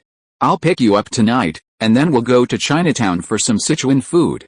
I wonder if you like spicy food. Yes. In fact, I'm not picky. Kendra Sanders interrupted Cisco, serving him a double batch of freshly brewed Flash coffee. There's a line behind you.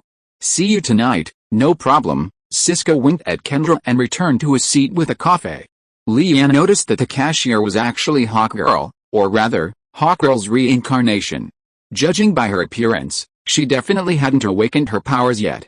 Iris was surprised that Cisco, who had been single for thousands of years, actually had a crush on someone. The fire of gossip burned in her heart. Cisco, who is that beautiful girl? You too, come on, Iris, isn't it normal for a guy who is so handsome and talented to have a few little fans? Cisco handed the coffee in his hand to Arthur and Mayla, then waved his hand to indicate that this was a normal operation. Barry Allen, standing nearby, unceremoniously exposed the situation. Oh? Really? I remember you got rejected the first time you approached her. Kendra just moved to Central City and started a new life, so she was a little resistant.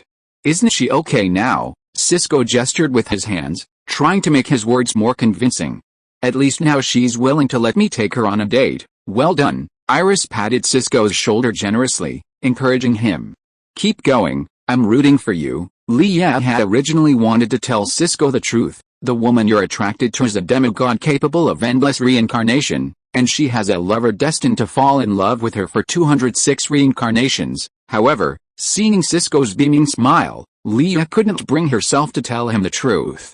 Sighing, she settled for a quiet sip of her Flash coffee. The group chatted for a while, the constant topic revolving around Aquaman Arthur Curry. After all, he's now a king, controlling vast resources like oil, seafood, and combustible ice. If you were to calculate his net worth, it would absolutely crush even the money-powered Bruce Wayne. No matter how wealthy Wayne Enterprises may be, no matter how fabulously wealthy it rivals a nation, it can never compare to the King of Atlantis, who rules the 7 seas. At that moment, no one noticed the entrance of a middle-aged man with a dark beard and a black trench coat. As he entered the cafe, his eyes fixed on Kendra Sanders, who was at the cashier, a sinister smile playing across his face.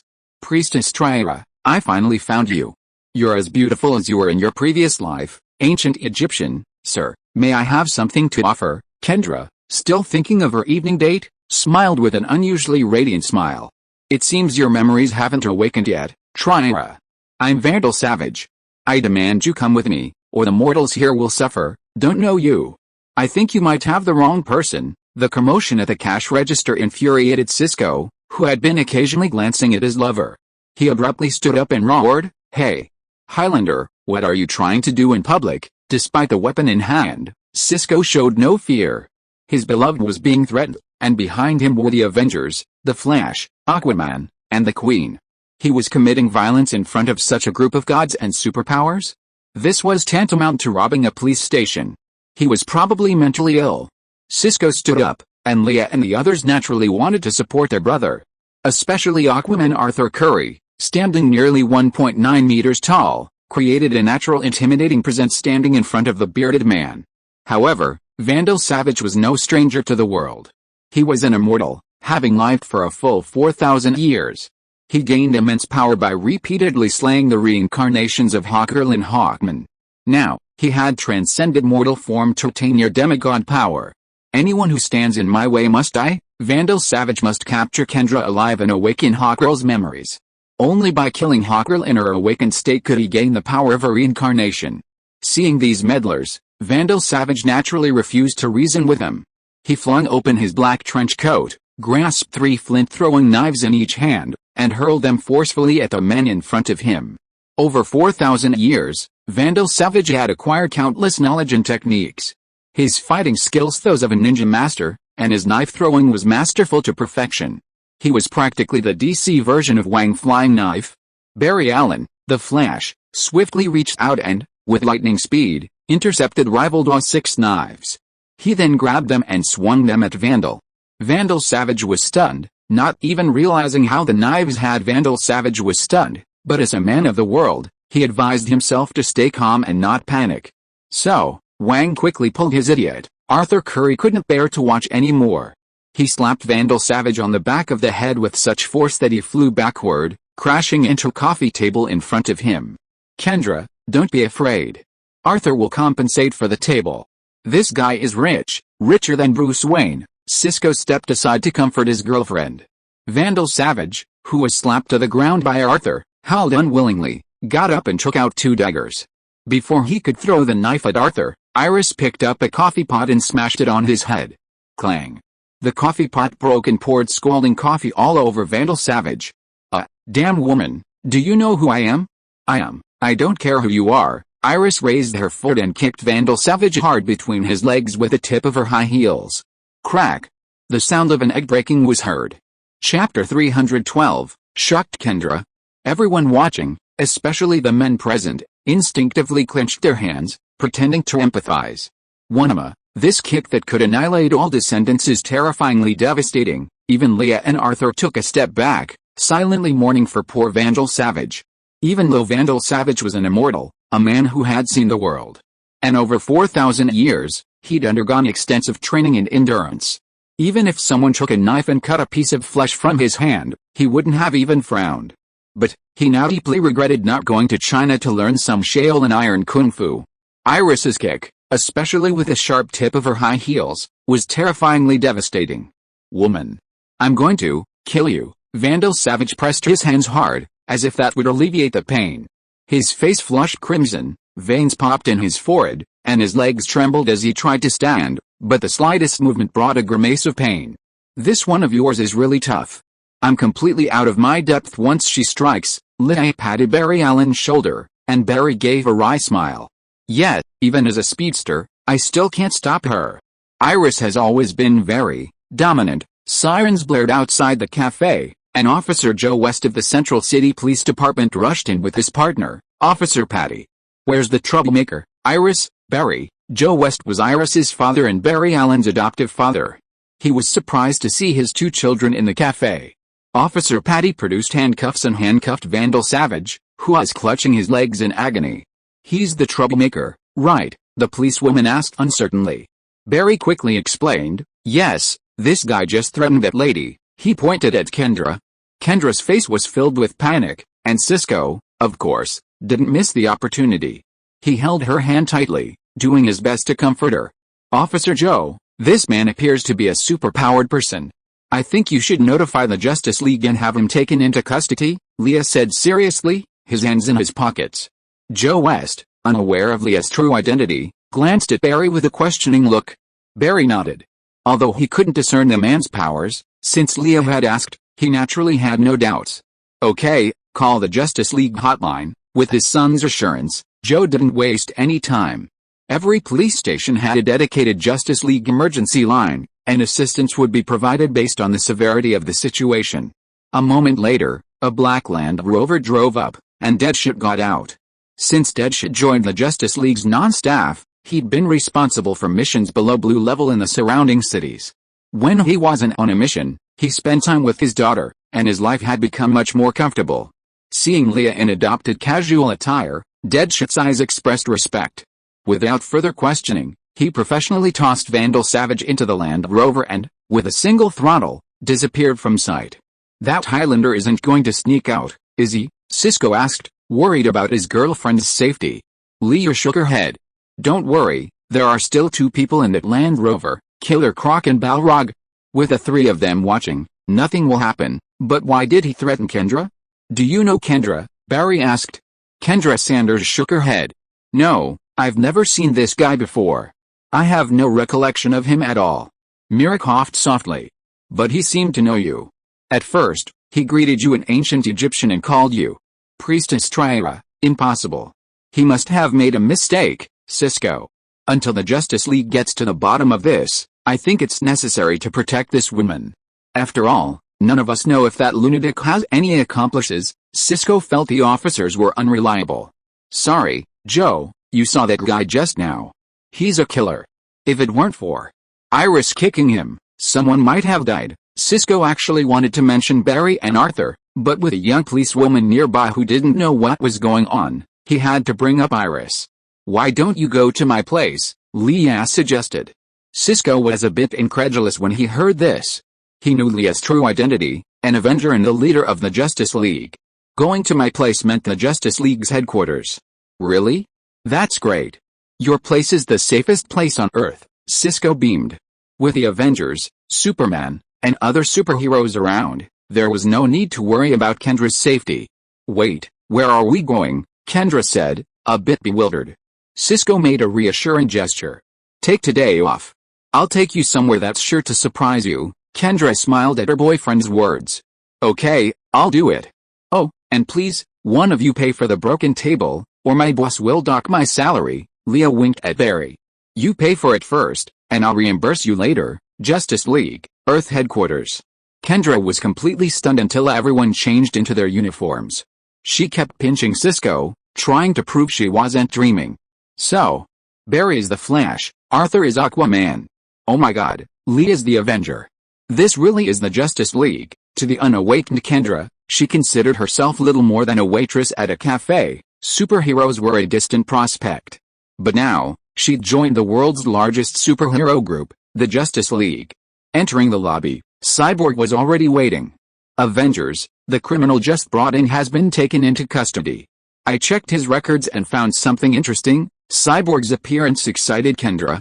While the Avengers, the Flash, and Aquaman were considered normal human heroes, Cyborg was more of a cyborg to the readers who helped fill out the Alliance Leader post. "The Alliance Leader post is already full. I'll be joining the Alliance Leader post by the end of the month, with 10 updates on the first. Finally, after being short and weak for half a month, I am going to make a comeback." Chapter 313, Electric Punishment. The previous chapter was blocked. The general plot involves defeating Savage and bringing the still unconscious Kendra to the Justice League. Cyborg extended his hand and projected several photos in front of him. "But he doesn't look 80 at all. Or does he have superpowers?" Leanne knew exactly who Vandal Savage was. But that was the most frustrating thing about time travelers. He couldn't just casually recount events from 4,000 years ago. After all, the history books recorded that the ancient Egyptian dynasty was destroyed by a meteorite. "We capture him," Leah shrugged. "Okay, I'll arrange for an interrogator right away. No need, switch to the surveillance footage. I'll conduct the interrogation myself." Everyone arrived at the conference room. Leah sat in his chair, staring at the screen on the table. Steel Bonehide switched the screen to Vandal Savage's surveillance footage. The bearded man was restless in his cell. Despite having his flint knife stripped from his body and being unarmed, Vandal Savage kicked the glass walls of his Leah's 3D projection appeared in Vandal Savage's cell, startling Wang, who was lying on the ground, and he jumped up. Upon seeing Leah, he pounced on her like a mad dog. Zzz. Leah's real body was sitting in the conference room. The projection in the cell was just a 3D projection. Vandal Savage's attack was naturally missed, and he crashed headfirst into the transparent wall again. Every time the prisoner touched the transparent wall, the current doubled. If the previous voltage had been a minor punishment, this time the shockwaves nearly knocked Vandal Savage unconscious. "Bastard! Bastard!" Vandal Savage convulsed and cursed. "No matter who you are, I'll make you pay. There's There's no prison I can't escape from. Who are you, and what do you want here? Li Yi demanded gravely. HMPH. You think you can order me around, boy? Vandal Savage was uncooperative, seemingly convinced that a 3D projection posed no threat. Li Yi always adhered to the beating if you don't obey philosophy for those who refuse to cooperate. With a wave of his right hand, a circle of portals, emitting silvery sparks, appeared in the air above the conference room. However, compared to usual portals, the one Li Yi had welded today was exceptionally small, only the size of an apple. Aquaman, the Flash, and the others, having seen Li Yi's portal, remained calm. Kendra, however, was filled with astonishment. She looked at the small circle of silver sparks in the air, then at the surveillance footage, where a similar silver circle had appeared in the cell. What is this? Kendra whispered to Cisco. Cisco waved his hand, urging them to remain calm. It's a portal. You'll find out once you look. Inside the cell, Vandal Savage was equally curious about the small circle that had suddenly appeared. Even though he knew about magic, he had never seen anything so strange. Furthermore, through the silver circle, he seemed to be able to see something in another room. Before Vandal Savage could get a closer look, Li Yi reached out and pointed his finger inside the mini-portal. Whack! A bolt of lightning shot out, piercing Vandal Savage's shoulder through the mini-portal. What is this? Vandal Savage's body trembled again. His shoulder was struck by lightning, instantly turning bloody and pierced by the force of the bolt. A soul-tearing pain spread throughout his body. Tell me, who are you? What is your purpose here? Li Yi's projection demanded again. Divine lightning is unlike ordinary electricity. Ordinary electricity only causes physical pain, but Li Yi's divine lightning transcends the material plane, reaching deep into the soul. Vandal Savage felt as if his soul was being torn to pieces. This pain was unlike anything he had felt in 4,000 years. Although he had been trained in physical endurance and could ignore any severe physical pain, the pain of the soul was unbearable for anyone with immense spiritual power. Stop. I'll tell you. I'll tell you, Vandal Savage cried tremblingly. Li Yi stopped the flow of lightning, and the portal closed. Although blood was flowing from his shoulder, Vandal Savage didn't care. He struggled to stand up, straightened his clothes, and said, 4,000 years ago, in the ancient Egyptian dynasty, I was the priest at that time, and Tryra was the priestess at that time. I loved Tryra, but she was involved with Prince Khufu. The royal family and the priests had an affair, which was a blasphemy against the gods, so I executed them on behalf of the eagle god Horus. But when they fell in a pool of blood, a huge meteorite fell from the sky and destroyed the ancient Egyptian dynasty. I gained the ability of immortality due to the radiation from the meteorite, while Tryra and Khufu kept reincarnating. Every time they reincarnated, I would kill them. Every time I killed them, I would absorb their reincarnation energy.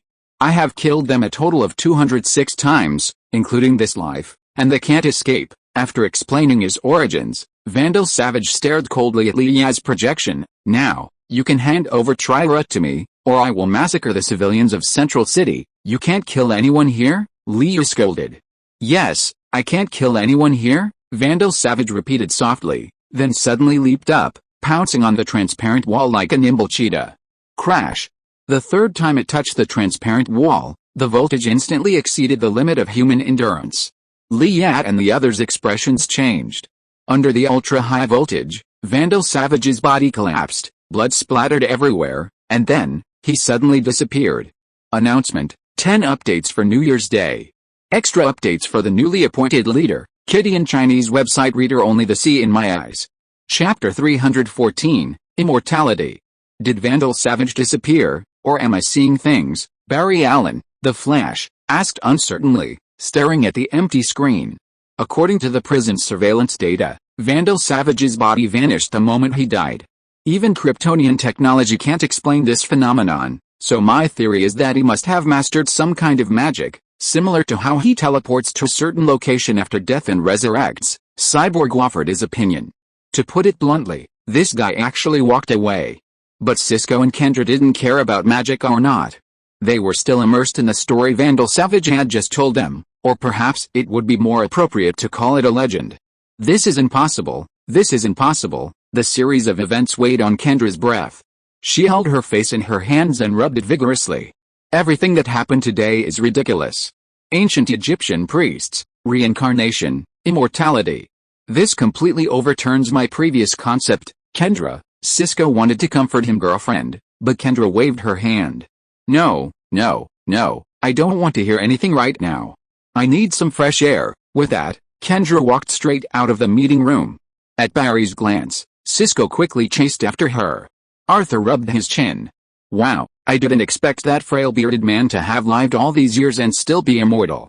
Ahem, I mean, can we locate him? Yes, I've already entered Vandal Savages, but how do we catch him? Catching him isn't hard, but he'll still resort to death to escape.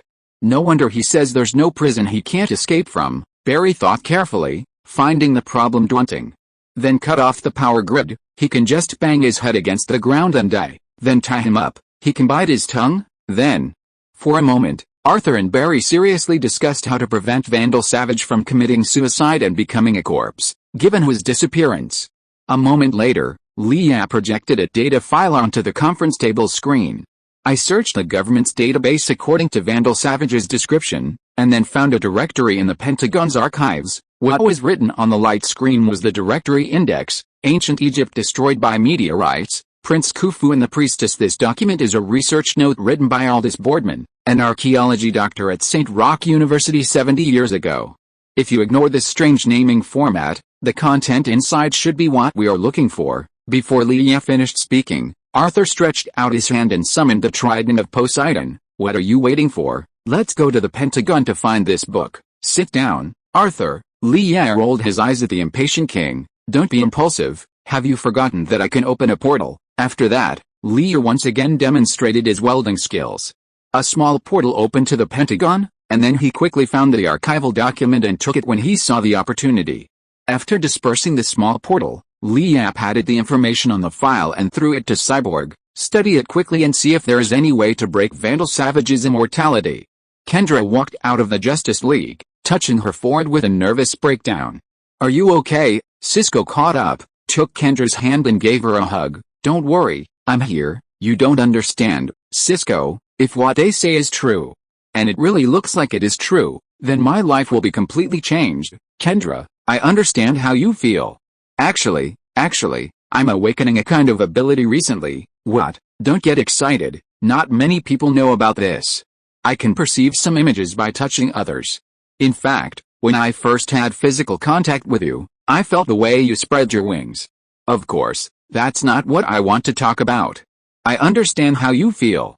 At first, I didn't want to face the fact that I have superpowers, but as long as you learn to accept yourself, things will develop in a good direction. Cisco took the opportunity to hold Kendra's hand. Believe me, everything will be fine. With the comfort of her little lover, Kendra no longer frowned, but smiled. Thank you, Cisco, you are so good to me. I will always be good to you. Swooped down, snatched up Kendra, and soared into the sky.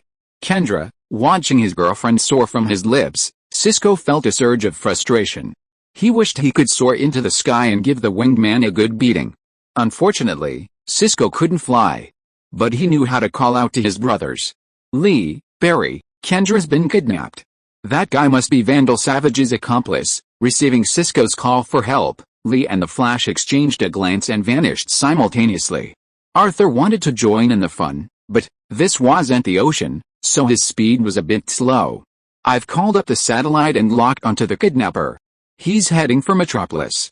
I've notified Superman. Cyborg's hands transformed into a tangle of data cables, and he personally operated the satellite tracking. Metropolis. A red-caped figure blocked Hawkman's path. Superman, hands on his hips, hovered in midair and addressed Hawkman. Sir, this lady doesn't seem to want to be with you. Behind him, Leah appeared, and the Flash ran directly below Hawkman, his head tilted upwards. Get out of my way, Superman. Avenger. Hawkman, hugging Kendra, roared at the two of them. You know that's impossible, my winged friend. Since you know us, how about handing this lady over to me, and I'll let you go. Superman slowly approached, extending his hand. But Hawkman didn't appreciate it. Go away. You don't understand. I'm the only one who can protect her now. Triera is the love of my life. I could never hurt her. When Kendra heard the name Triera again from the man's mouth, she stopped struggling, and countless memories flashed through her mind. Ancient Egypt, Prince Khufu, the priestess Triera, and Vandal Savage. P.S. In the comics, The male priest who killed Prince Khufu and Tryra is named Hazshet. The DC series merged Vandal Savage and Hazshet into one person, and this book follows the DC series setting. Just another announcement, 10 new chapters for New Year's Day. Bonus chapter for the newly appointed leader, Kitty and Chinese website reader Only the Sea in My Eyes. Chapter 315, Hawkgirl Awakens. Beloved? Superman looked puzzled, his face etched in confusion. He glanced at Leah, seemingly demanding to know what was going on. It's a little difficult to explain, as it might involve events from 4,000 years ago. Leah flew over to Superman's side, looked at Hawkman, and asked, "Your name is Carter Hall, or should I call you Prince Khufu?" Carter Hall frowned and asked, "How did you know? Vandal Savage just attacked Kendra, the priestess Tryra you mentioned." "Vandal Savage gave us some information," Leah explained. "Vandal Savage attacked you?" Carter Hall's face darkened. He hugged the woman in his arms and said, "Tryra, these people can't protect you. Come with me. I will protect you in this life." "You've said that, haven't you, the 206th time? And have you done it?" Leah unceremoniously exposed the other scars. It was thought that Carter Hall would be furious and come up to confront Lee Yagan, but he lowered his head dejectedly and said, "You are right. Every time he reincarnates, Vandal Savage will find us and kill us. He has done it 206 times. Every time we are killed by him, he will become stronger, and our chances of escaping our fate will become slimmer and slimmer." Superman's expression became strange after hearing this. He probably understood what was going on. "Maybe, you need some powerful allies. We have looked for allies." Carter Hall stared at Superman. "In the last life, we met Vixen, Obsidian, Stargirl, Iron Commander. However, they failed to stop Vandal Savage. Although they killed Vandal Savage many times, the ending did not change." He was silent for a while. "Anyway, let Tryra awaken first. At least she has the ability to protect herself." "How can she awaken?" Superman asked. "Just push Tryra down from the sky. I was thinking of finding a tall building, but just throwing her down here will work too," Carter Hall said, looking down at Kendra. Superman was skeptical. "Are you serious?" "Don't worry. In my 4,000 years of experience, this awakening method is the safest. I hope you won't resist. Believe in yourself. Once you awaken your power, everything will be fine." Kendra was silent for a long time. "In that case, let go." Seeing that Kendra didn't resist, Carter Hall glanced at Superman and Lee Yan, then slowly released his grip. The next second, Kendra fell from the sky, letting out a terrified cry. Superman instinctively tried to fly over to save her, but Lee Yan stopped him. "Kendra, don't be afraid. Believe in yourself. Your true self will awaken." Lee Yan's voice seemed to reach across space, reaching Kendra's ears. She screaming stopped, closed her eyes, and when she opened them again, a pair of wings suddenly spread out behind her. Kendra's wings, smaller than Carter Hall's, fluttered a few times, and she suddenly stopped her fall. Like a young eagle learning to fly, she soared unsteadily into the sky. The Flash, watching from below, looked on in bewilderment. Hawkgirl soared back up into the air and locked eyes with Hawkman. A hint of love slipped into her gaze, but then Cisco suddenly flashed through her mind, and her heart was once again in a tangle. "Let's talk about it back there. There are already a lot of people taking pictures down there." Lee Yan invited Hawkgirl and Hawkman to the Justice League. The two glanced and nodded in agreement. Back at the Justice League, Cisco leaped at Kendra the moment he saw her. But before he could embrace his girlfriend, Hawkman stopped him. "Brother, be careful. Don't hug other people's girlfriends." Carter Hall watched as Cisco and Kendra were about to kiss. With his experience from 206 reincarnations, he knew he had a rival in love. But he didn't take Cisco seriously. After all, Hawkgirl and he had been in love for 206 lifetimes.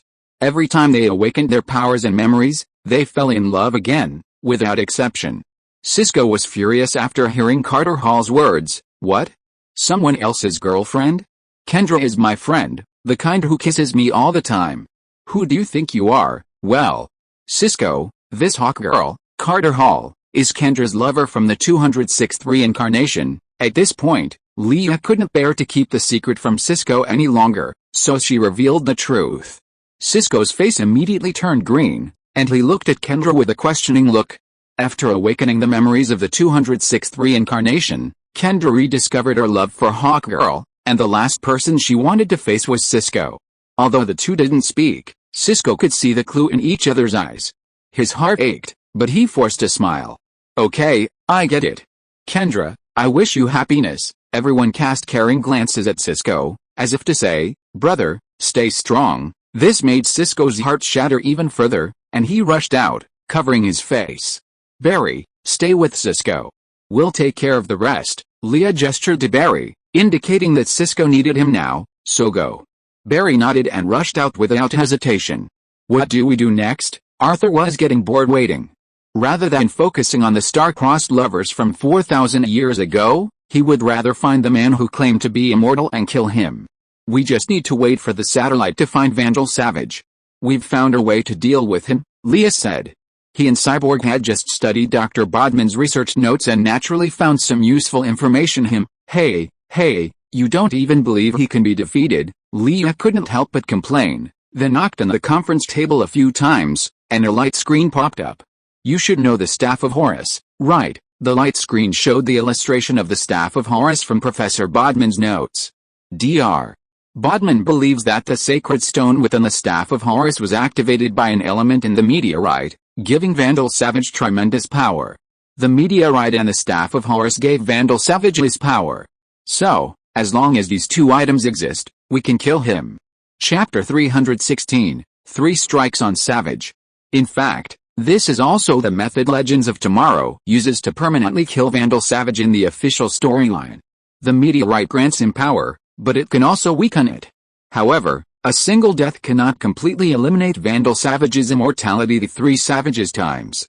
However, Carter Hall disagrees with this plan. It's impossible. Vandal Savage possesses the Staff of Horus, and he can create a powerful force field around him.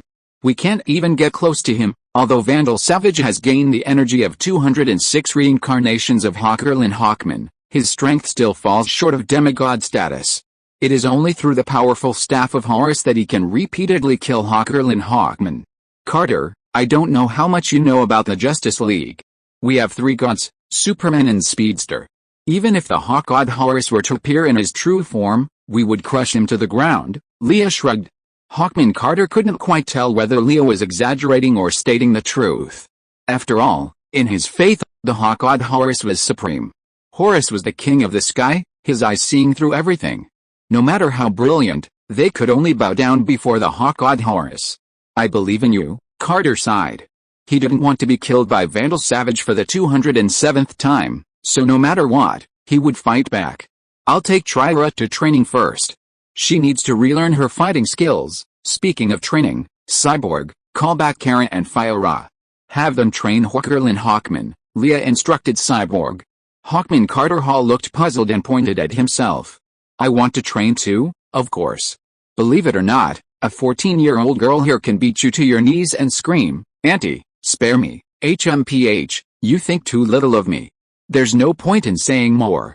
I'll prove myself with my strength. With that, Carter Hall, Kendra Sanders, and Cyborg walked out. Superman looked at Hawkman's back and said with some pity, my cousin will beat him to death, don't worry. At most, she'll beat him half to death. Your cousin has a bad taste now. Ever since the 4th Robin called her auntie, she wants to beat anyone she can get her hands on. Leanne outed that when Kara's mother adjusted her genes, she mistakenly gave her warrior genes for scientist genes. By the way, Kara, let's go to ancient Egypt. Let's see if we can dig up some meteorites from 4,000 years ago. Okay, let's go. Late at night, in a hidden base, Vandal Savage leaned against the wall, clutching the shattered flesh on his shoulder, his eyes bloodshot. He looked like a trapped animal licking its wounds. Footsteps rustled at the door. Immortal Vandal Savage, why do you look like this? What's wrong with your wound? Vandal Savage's immortality meant that each rebirth restored him to peak condition. The sudden appearance of this situation baffled the unsuspecting person. HMPH, stop your sarcasm. Damien Dark. My wound has a strange enchantment that hasn't vanished with my rebirth. Come and help me remove this damned magic. Hearing Vandal Savage's furious roar, Damien Dark stepped forward with graceful steps.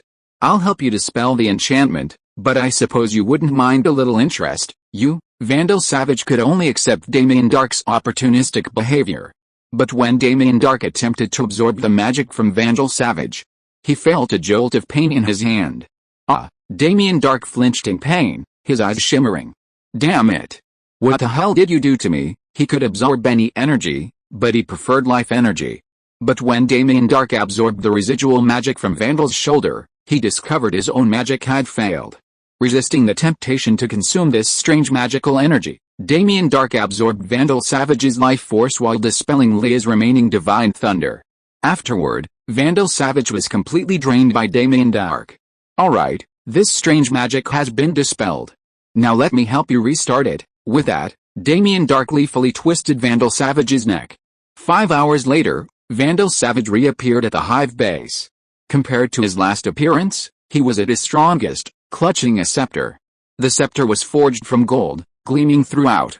Atop it was carved a golden eagle, its eagle eyes radiating a cold, shadowy light. Damien Dark, I will kill you, Vandal Savage roared, raising the horse scepter in his hand and pointing it in Damien Dark's direction. Suddenly, a beam of energy shot out from the eagle's eye on the horse scepter. Facing Vandal Savage's fury, Damien Dark remained calm. He gently raised his hand, and the energy beam stopped in midair. Don't be so angry. I wasn't the one who hurt you. Don't forget, we're allies. Damien Dark absorbed the energy and gradually dissipated. Savage, what are you going to do next? Hawkgirl and Hawkman are inside the Justice League.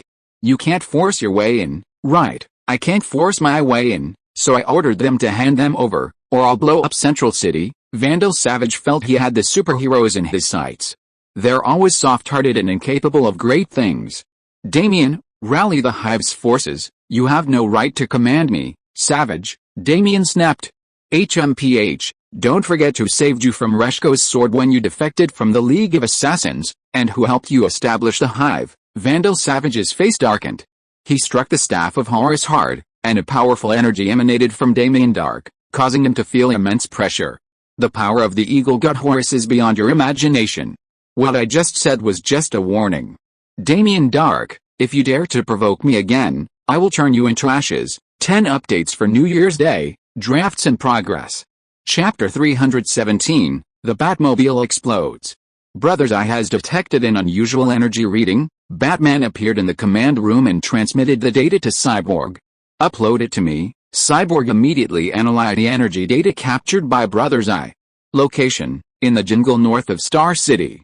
Just half an hour ago, the central area suddenly experienced an abnormally high temperature, then completely disappeared. So you think this is Damien Dark's lair? Batman asked suspiciously, while Cyborg controlled the satellite, carefully scanning the jungle. We've discovered a large manor, with guard posts every 100 meters, and... oh my god, they look like they were transporting bombs. Batman, whether Damien Dark is in sight or not, this is definitely a terrorist base. Cyborg's satellite, modified with Kryptonian technology, captured every detail of the jungle manor. On the surveillance footage, a team of men in black carried an oval piece of metal. Cyborg compared the elemental radiation spectrum and confirmed that it was a super bomb with a yield of millions of tons. This bomb alone is enough to escalate to level 3 incident. Batman, Aquaman and Aquaman are currently at the Justice League headquarters.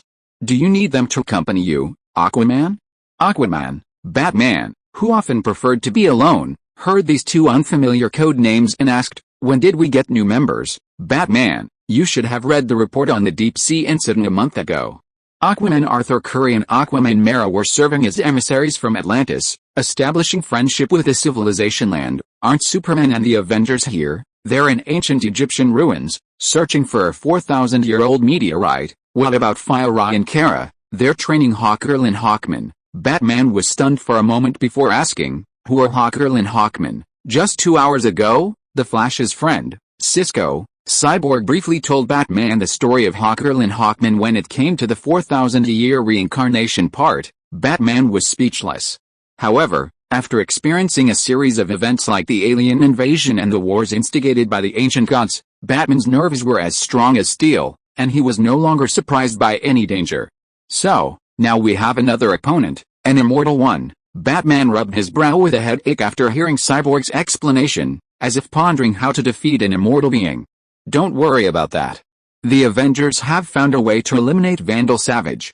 We just need to wait for him and Superman to return. Cyborg soothed him, then asked, by the way, do you need me to notify Aquaman? No, I've dealt with bombs like this many times. Batman rejected Cyborg's suggestion and turned to leave. At the command room's entrance, the fourth Robin, hiding behind the decorations, overheard the conversation between Cyborg and Batman.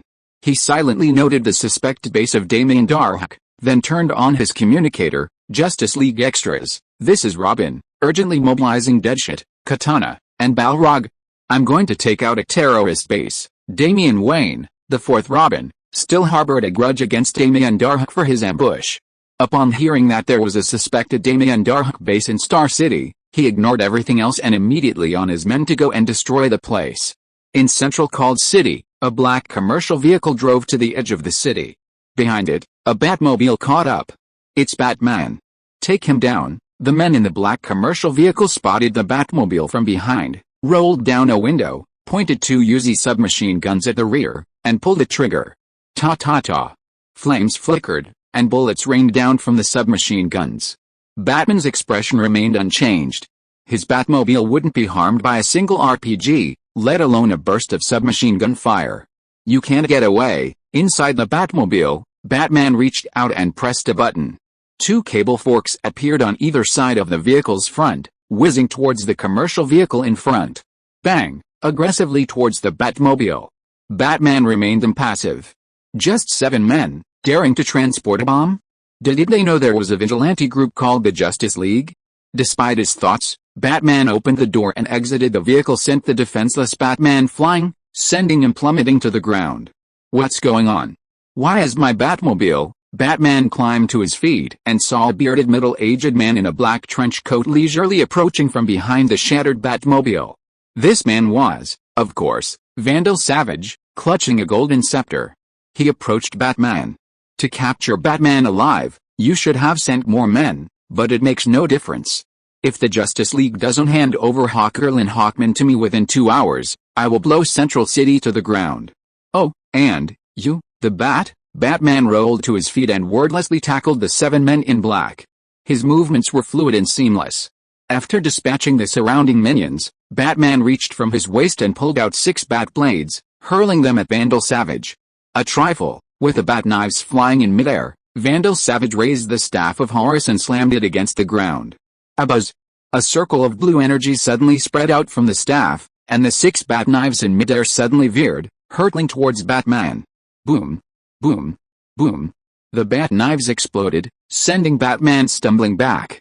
Vandal Savage, not giving Batman a moment to breathe, swung the Staff of Horus, unleashing a barrage of energy beams. Vandal Savage has appeared, and he's fighting Batman.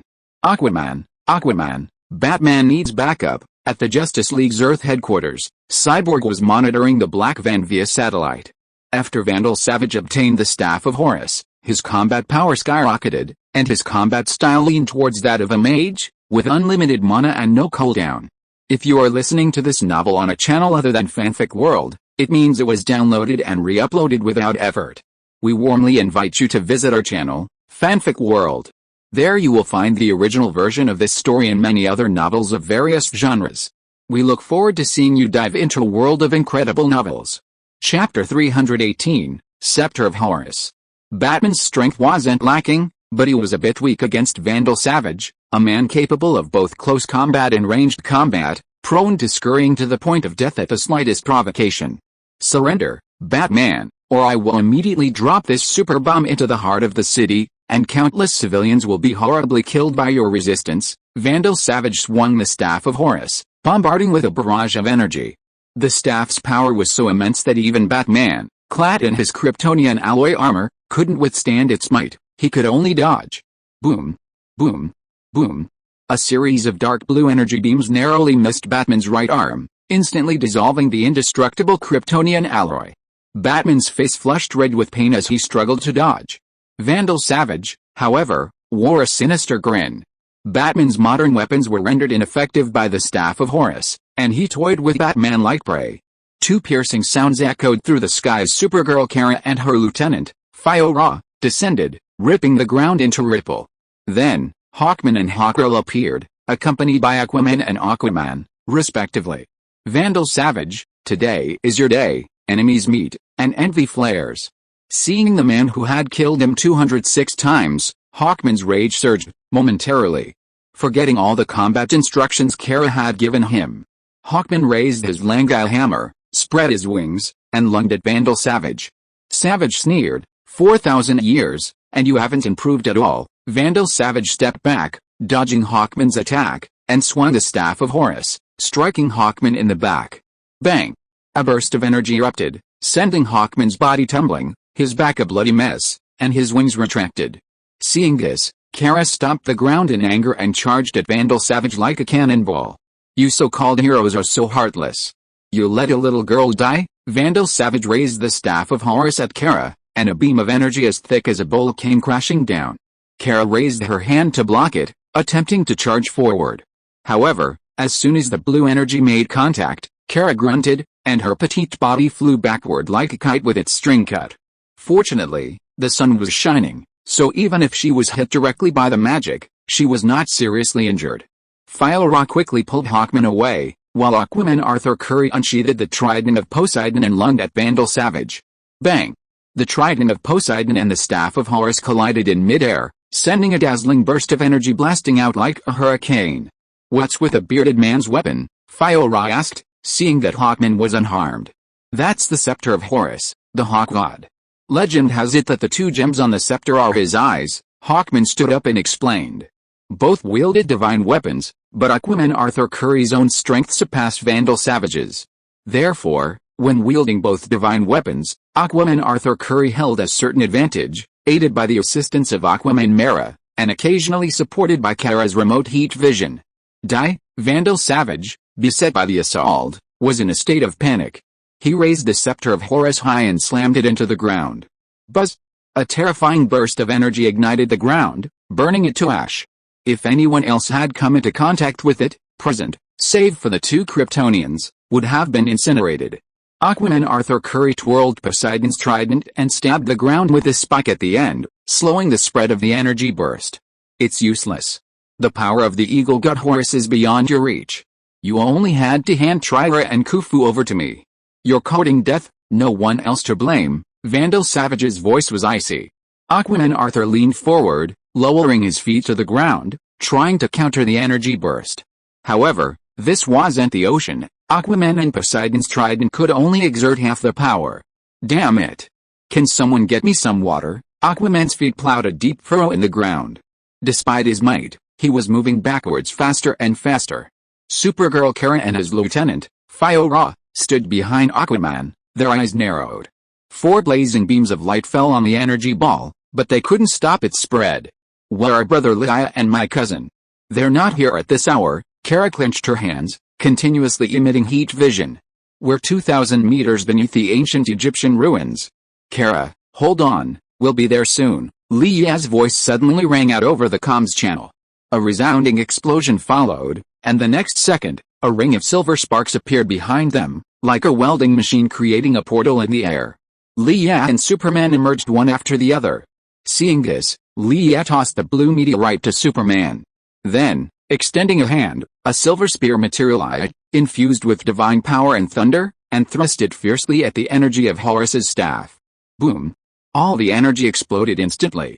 Leia swung his free hand, forming a magical energy shield in front of them. Boom!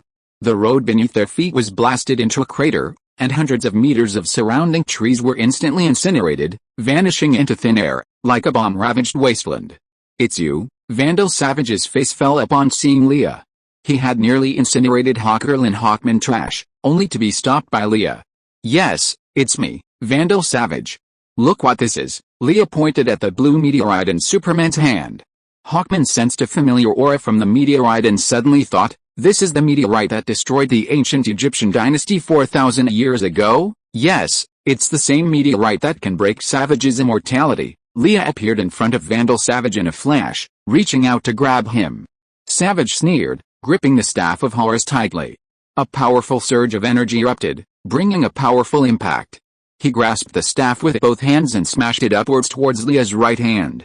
Anyone else who touched the Staff of Horus, except himself, would be repelled by the powerful Hawk God's energy. This move was a tried and true one for Vandal Savage. The golden scepter swiftly lashed out. The moment Leia's hand made contact with the Scepter of Horus, A violent burst of Eagle God power erupted from the contact area. However, the scene Vandal Savage had anticipated of Leah being sent flying did not occur. Instead, the opponent's hand, like an eagle's claw, grasped the Eagle God power and crushed it. Then, grasping tightly the scepter of Horus, he pulled it with all his might. Vandal Savage felt a searing pain in his hands. He looked up and saw that the scepter of Horus had vanished, reappearing in Leah's hands. Chapter 319, The Eagle God Arrives. Why? Vandal Savage was bewildered. He noticed that Leah wasn't repelled by the Eagle God's power, nor did he show any signs of draining his vitality. The staff of Horus, which should have been controlled by no one but him, now rested peacefully in Leah's hand. Why? Even if the Eagle God Horus himself descended, he would have to fold his wings before me. How dare a mere staff made from his eyes rebel against me? Leah smiled and shook as the Hawk God's power is supreme. Vandal Savage was furious. He reached for the staff of Horus, attempting to reclaim it. However, the staff, usually so obedient, seemed completely malfunctioning, ignoring Vandal Savage's summons. Everyone looked at Savage's expression, as if he had swallowed a fly, and they suppressed their laughter. Leah beckoned to Superman, "Bring the meteorite over here. It will weaken Savage's regenerative power. By the way, does anyone object to me killing him?" Batman remained silent. Superman looked up at the Wayne Enterprises satellite orbiting in space. Hawkman took Hawkgirl's hand and said excitedly, "Why not kill him? Vandal Savage has already killed us 206 times. If we don't kill him, he'll keep killing, and he just threatened to blow up Central City," Arthur Curry added. "Will killing him this time end his immortality?" Batman demanded. Leah shook his head. "Savage's regeneration mechanism is incredibly complex. One death. Do you think you have me?" Vandal Savage suddenly pulled out an ancient Egyptian dagger, slashed his wrist, and smeared his eyes with blood. He rapidly chanted an ancient and complex incantation. "What is he saying?" Aquaman asked, puzzled, feeling the slight tremor of his Poseidon's trident. "He's summoning the true god, the Eagle God Horus." Leah noticed that the eyes of the eagle statue on Horus's scepter erupted with brilliant light, and a terrifying aura of the true god descended upon him.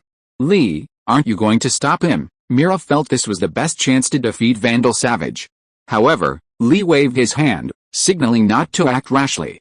He looked up at the gathering clouds in the sky and said, "Ares, the god of war, said that after Ragnarok, all the ancient gods on Earth died, and only he survived. If all the ancient gods in this world are truly dead, then what is Savage summoning?" This statement drew curious glances from the crowd. Superman and the others knew Lee was also a god, so they felt confident. In the center of the energy storm, Vandal Savage's chanting grew faster and faster, his life force rapidly draining away, including the energy from his 206 reincarnations that had killed Hawkgirl and Hawkman. If the summoning ritual continued, his 4,000 years of effort might be in vain. But for now, Vandal Savage had no choice but to continue. He didn't want to weaken his immortality, because once lost, it would be irreplaceable. Moreover, rebirth would be limited. I invoke the arrival of Horus, the Eagle God, the patron saint of the pharaohs, the symbol of royal authority, the eye of the sky." Vandal Savage roared out the last few incantations with almost all his might. Vortex of energy swirled above the sky, thundering. Suddenly, a ray of holy light streamed down from within the vortex. Through the light, Leah and the others vaguely discerned a golden desert and, towering within it, a massive pyramid. "That's..." Leah's mouth twitched. Unable to determine whether what he saw was illusion or reality of thunder and lightning. Cry, a resounding eagle cry echoed directly from everyone's minds. When the magical energy in the clouds reached its limit, a massive golden eagle swooped down from the clouds. With a roar of thunder, the eagle plummeted to the ground, transforming into a 3-meter-tall figure with an eagle's head and a human's body, draped in golden armor. The Eagle God Horus stood up, facing Leah and the others, and spread his wings as if cast in gold, radiating in the sunlight. Omega, Sea King Arthur was stunned. Although he had recently become the legendary king of Atlantis, ruling over the 7 seas, the arrival of a true god before him still stirred Arthur Curry. "Mortal, that is not yours, ancient Egyptian." Upon his arrival, the Eagle God Horus's first act was to reach out to Leah. Leah still held the scepter of Horus. The 2 gemstones encrusted in the golden eagle's eyes on the scepter suddenly flew out and returned to Horus's eyes. The next moment, Horus's eyes erupted with a brilliant light, as radiant as 2 suns, stinging the retinas of those around him. I am Horus, god of the sky, son of Osiris, god of the underworld. I hold the sovereignty of the world. You mortals must submit to my supreme authority and bask in the divine light, ancient Egyptian." As Horus finished his words, a resounding divine power overwhelmed the crowd, threatening to bring them to their knees. Fire, Carla, Aquaman, and Aquaman, with their physical strength, could withstand Horus's might, but Batman was, after all, a mortal. After hearing Horus' words, though he didn't understand what he was saying, his body involuntarily succumbed to the urge to prostrate. Batman gritted his teeth and held on. He would rather die than kneel. Chapter 320, Ancient Egypt is dead. Under Horus's divine might, only Vandal Savage knelt. Great Sky God, I am your most loyal servant, High Priest Vandal Savage. These mortals have blasphemed your name. Please call down your divine power and execute them. Ancient Egyptian, Vandal Savage, his vitality drained, reduced to the appearance of a white-haired old man. He knelt at the feet of the eagle god Horus, chanting loudly. However, Savage's god ignored his pleas. The eagle god Horus glanced at him briefly before carefully examining Liat and the others. Horus remembered that even the slightest exertion of his divine power would cause mortals to kneel before him. But instead of kneeling, these people felt a certain hostility towards him. This hostility was generated by Batman. Batman's body involuntarily urged him to kneel, but his strong willpower would not allow him to do so. As he gritted his teeth and persevered, he naturally infuriated Horus with a vengeance. Batman had even begun to consider developing an anti-Horus armor. Relax. Leah walked over to Batman and patted his shoulder. Simultaneously, his divine power transformed into trickle, enveloping Batman and shielding him from Horus's might. Thank you. Batman felt his body suddenly lighten. A moment's thought revealed what had happened, and he cast a grateful glance at Leah. Mortal, no, there's a familiar feeling about you. You're also a god. And you, ancient Egyptian, the eyes of the hawk god Horus flashed like bright bulbs, emitting a dazzling light. He sensed the aura of a shared deity in Leah and Arthur Curry.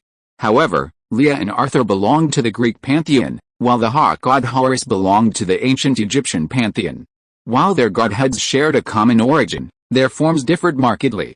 Most gods in the ancient Egyptian pantheon were clad in golden armor, their blood like molten gold.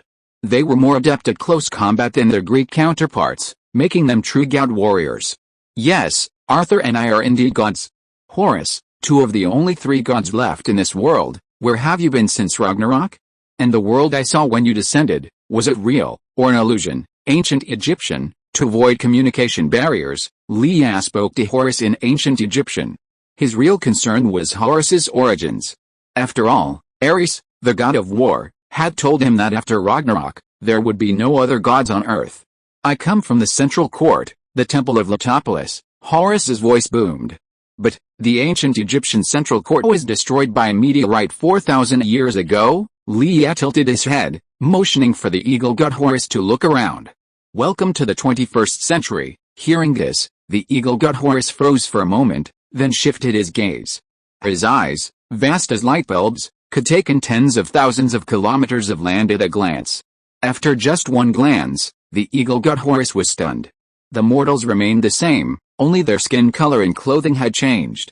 Almost everyone held a glowing object, mumbling to themselves or giggling foolishly, as if controlled by their minds. There were also unfamiliar skyscrapers and swiftly moving iron boxes. The eagle god Horus's eyes were filled with a riot of new things, trapped in a cycle of self-denial and doubt. He tried to look away, but was constantly captivated and astounded by the new things, overwhelming him. No. This is all an illusion. You're a sorcerer, you're deceiving me. The eagle god Horus seemed even more bewildered than Leah. He held his head, unable to accept the Central Dynasty's destruction. He simply wanted to vent his rage. His divine power erupted recklessly, shaking the very earth and bringing a grimace to the faces of those present. Then, his wings fluttered, and he soared towards Central City. Damn it! Stop! Superman's face darkened. He felt uncomfortable under the pressure of Horus's divine might.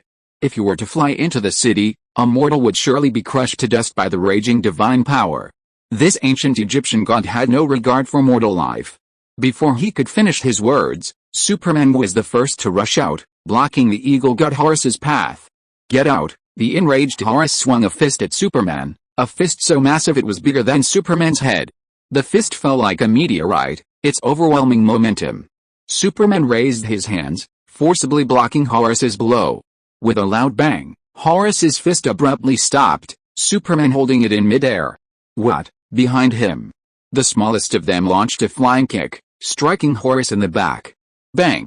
Like a hammer striking steel, Horus's massive body flew backwards, covering hundreds of meters before slamming heavily onto the ground. The one Vandal Savage held, but the one in Horus's hand was 3 meters long and shimmered with the golden light. This was the Vos, energy, scepter. The moment the Vos, energy, scepter appeared, a mysterious symbol appeared on Horus's forehead. Suddenly, this symbol absorbed the life force of every living thing within a radius of several thousand meters, even Superman, Kara, and Fyora. The plants in the green belt withered and died, and Superman and the others paled as they felt their life force draining away. Fortunately, the sunlight protected them from being drained dry by Horus's ink, life, symbol. Superman, Kara, Fyora, stand down. Lee released 3 streams of divine power, enveloping them. He then descended to the ground, silver spear in hand, glaring at the eagle god Horus. Horus, stop. This is not your central dynasty.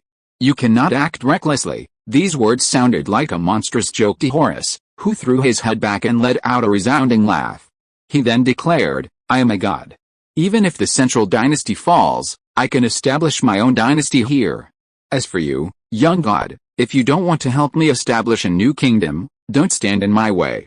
Chapter 321, Offer Your Godhead. In Horus's eyes, mortals were mere appendages of the gods. Like domesticated livestock, they could be enslaved, driven, and even slaughtered at will. Furthermore, having just emerged from a deep slumber, his strength hadn't yet reached peak power. So, he summoned the Ankh symbol, gifted to him by Anubis, the god of death. It was a rune that could plunder the life energy of others, using it to strengthen himself. Roar, the Ankh, life, rune shimmered, like a black hole, madly absorbing the surrounding life energy. Horus's strength quickly reached the lower level of Golden Legendary, even heading towards the middle level of Golden Legendary. Horus, the era of gods ruling over mortals is long over. Lea's divine power erupted, channeling into his silver spear. He thrust it out from a distance, piercing Horus's head like a dragon emerging from the sea over. What a joke. The gods created mortals, and mortals are ruled by the gods. That's their fate. Horus continued to absorb life energy. Facing Lea's thrust, he swung his scepter in retaliation. Bang! The scepter and the silver spear collided, a surge of divine power erupting. The two sides engaged in a fierce battle, each evenly matched. But Horus was deeply shocked. He had initially thought Lea was merely a young new god. Lea's godhood was immature, the difference between him and Horus vast, like the difference between an infant and an adult. Yet, Horus summoned the scepter and unleashed a powerful blow, only to be easily parried. Come again, Lea shouted softly, swinging his silver spear across. Horus, his grim face, swung his scepter in response. Clang, clang, clang. 2 figures, one large and one small, vanished into after images. Despite Horus's 3-meter height, his superhuman speed made him no slower than Lea. Combined with his all-seeing divine eyes, Lea's moves were completely obliterated. But what good was that? Lea's power erupted to its fullest, shattering all forms with his sheer force. Boom, boom, boom. Lea swung his silver spear faster and faster, his force growing stronger. At first, Horus could hold out for a while, but the more he fought, the more he realized Lea's attacks were like an avalanche, collapsing like a tumbling wall. Roar. You're so stubborn, I've established my royal authority for thousands of years. How can a mere god like you shake it? Still lost in the dream of a 1,000-year-old kingship, Horus raised his scepter, his eyes gleaming with 2 brilliant rays of light, all channeled into the scepter.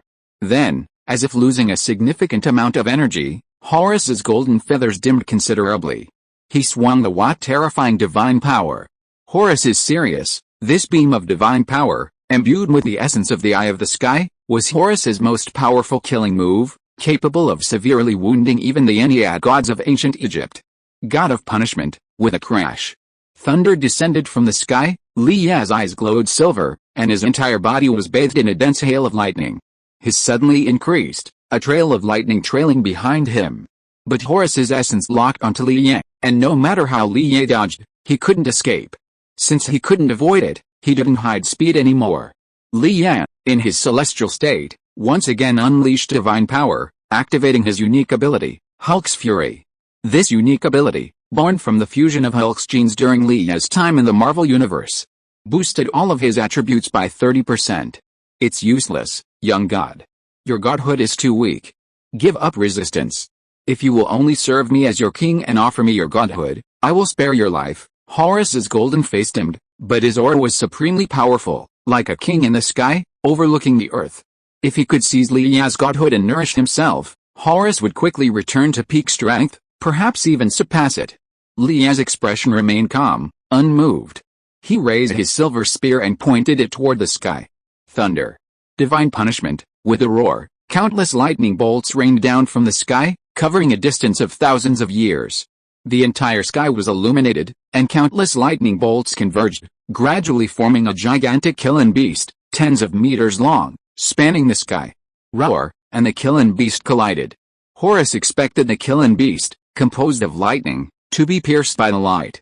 But to his surprise, the killing beast extended its massive claws and shattered the light pillar with a single strike, transforming it into a sky full of phantoms that shattered into nothingness. Seeing this, the eagle god Horus's expression changed, his gaze solemn, his golden armor dimmed, and an unprecedented sense of crisis rose within him. The killing beast in midair tore through the light pillar and descended towards the eagle god Horus. Horus, unconcerned with the damage to his essence, hammered his scepter with all his might, unleashing another burst of divine power.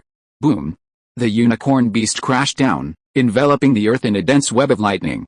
The air was thick with ions, and the ground occasionally lit up with a single or two flashes of electricity. Without Leah's divine protection, they could move freely. Is that eagle dead? Kara peered through the smoke and saw the 3-meter-tall eagle god Horus motionless. His golden armor was severely damaged, and golden blood was seeping from many places. Superman shook his head. Horus is not dead. I can feel his magical energy. Ever since Superman was frequently injured by magicians, he gradually became aware of the fluctuations of magical energy. However, he couldn't control his magic, otherwise he wouldn't have been acting as a human shield with no magic resistance. The lightning web gradually subsided. In the huge pit, Horus's body trembled a few times, then struggled to rise from the bottom, gazing at Leah with gritted teeth. Leah approached the eagle god Horus and said with a smile, "If you accept me as your king now and offer me your godhood, I will spare your life." These were the words Horus had just spoken to Leah, and Leah now repeated them. Godhood, in simple terms, is the source of magic. Leah had seized the godhood of Ares, the god of war, and thus attained deity. Leah's ascension to godhood was relatively recent, and even after judging many powerful opponents, his godhood's growth was still very slow. If Leah could kill the eagle god Horus and absorb his godhood would transition directly from the growth stage to the mature stage. Horus had just murdered Leah, so Leah felt no compunction in killing him now. You want my godhood? Dream on. Leah's voice cracked as he unleashed another burst of divine power. Despite the golden blood coursing through his veins, his aura had weakened considerably. But his inherent pride refused to yield. In ancient Egypt, the hawk god Horus was the supreme ruler. A king born to be worshipped by thousands. Even if he was inferior in skill, he couldn't bow down before another. Especially not to a young new god. If you won't sacrifice your godhood, die. Leah and Horus exchanged glances, each transforming into two streams of light. But Leah's speed, enhanced by his speed force, allowed him to dash in front of Horus in the blink of an eye and strike first, striking Horus in the face. Horus's face was the least defensive part of his body. The unexpected blow sent Horus reeling, dazed and sent him flying backward. Chapter 322, Two Supermen. Superman, Kara, and Fio-Ra had initially worried that Leah couldn't defeat the eagle god Horus alone. After all, he was an ancient deity and seemed quite powerful. However, Leah, enraged, proved even more ferocious than they had imagined. Wrapped in silvery white arcs of electricity, and aided by the speed force's swiftness, he unleashed punch after punch, leaving the eagle god Horus unrecognizable. The two men engaged in a battle, or rather, a one-sided one. The aftermath of the battle left thousands of meters of the area pockmarked. Fortunately, Leah had deliberately moved the battlefield to an uninhabited area, preventing any casualties. In fact, It would have been better if the eagle had died earlier, so it would have suffered less. Kara looked at the eagle god Horus with sympathy. He was now covered in blood, golden blood splattering everywhere. As his injuries worsened, his breath weakened to the point of extreme weakness. Leah, on his part, was not completely unscathed. The eagle god Horus fought with all his might, determined not to let Leah suffer even if he were gravely wounded. He unleashed several bursts of his essence, trading wounds for wounds in a desperate fight. However, the eagle god tragically discovered that the wounds he had painstakingly inflicted quickly healed under the sun's rays. Could this god be the sun god? Horus fell into a state of deep doubt. Superman observed for a moment, then decided there was no room for intervention. He said, "Let's go back and see what's happening with Aquaman." The three of them returned. By then, Hawkman had personally slain Vandal Savage. After being attacked 206 times, Hawkman finally found his opportunity and wielded the ancient Egyptian semi-artifact, the mace, to crush the overdrawn Vandal Savage with a single blow. "Troila, I finally fulfilled my promise. I'll protect you in this life." Hawkman looked at the dead Vandal Savage before him. Nearby was a meteorite Superman had dug up, so after Savage's death, his body didn't disappear. Instead, a wisp of pure white mist escaped from his mouth and nose and entered the meteorite. Aquaman Arthur sheathed Poseidon's trident, hands on his hips. "Hey, thanks for our help, okay? I think the biggest credit goes to Leah for luring away the eagle god that guy summoned. You couldn't even defeat Vandal Savage, let alone the eagle god." Hawkman and Hawkgirl were at best demigods, the weakest of them. They couldn't even defeat Vandal Savage, let alone a true god. However, if Hawkman and Hawkgirl were forced to face Horus, their eagle god, they would likely be summoned to help, and together they would rebuild the ancient Egyptian dynasty.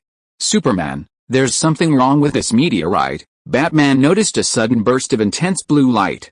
He activated his electronic equipment and scanned it, revealing that the meteorite's energy level had reached its peak.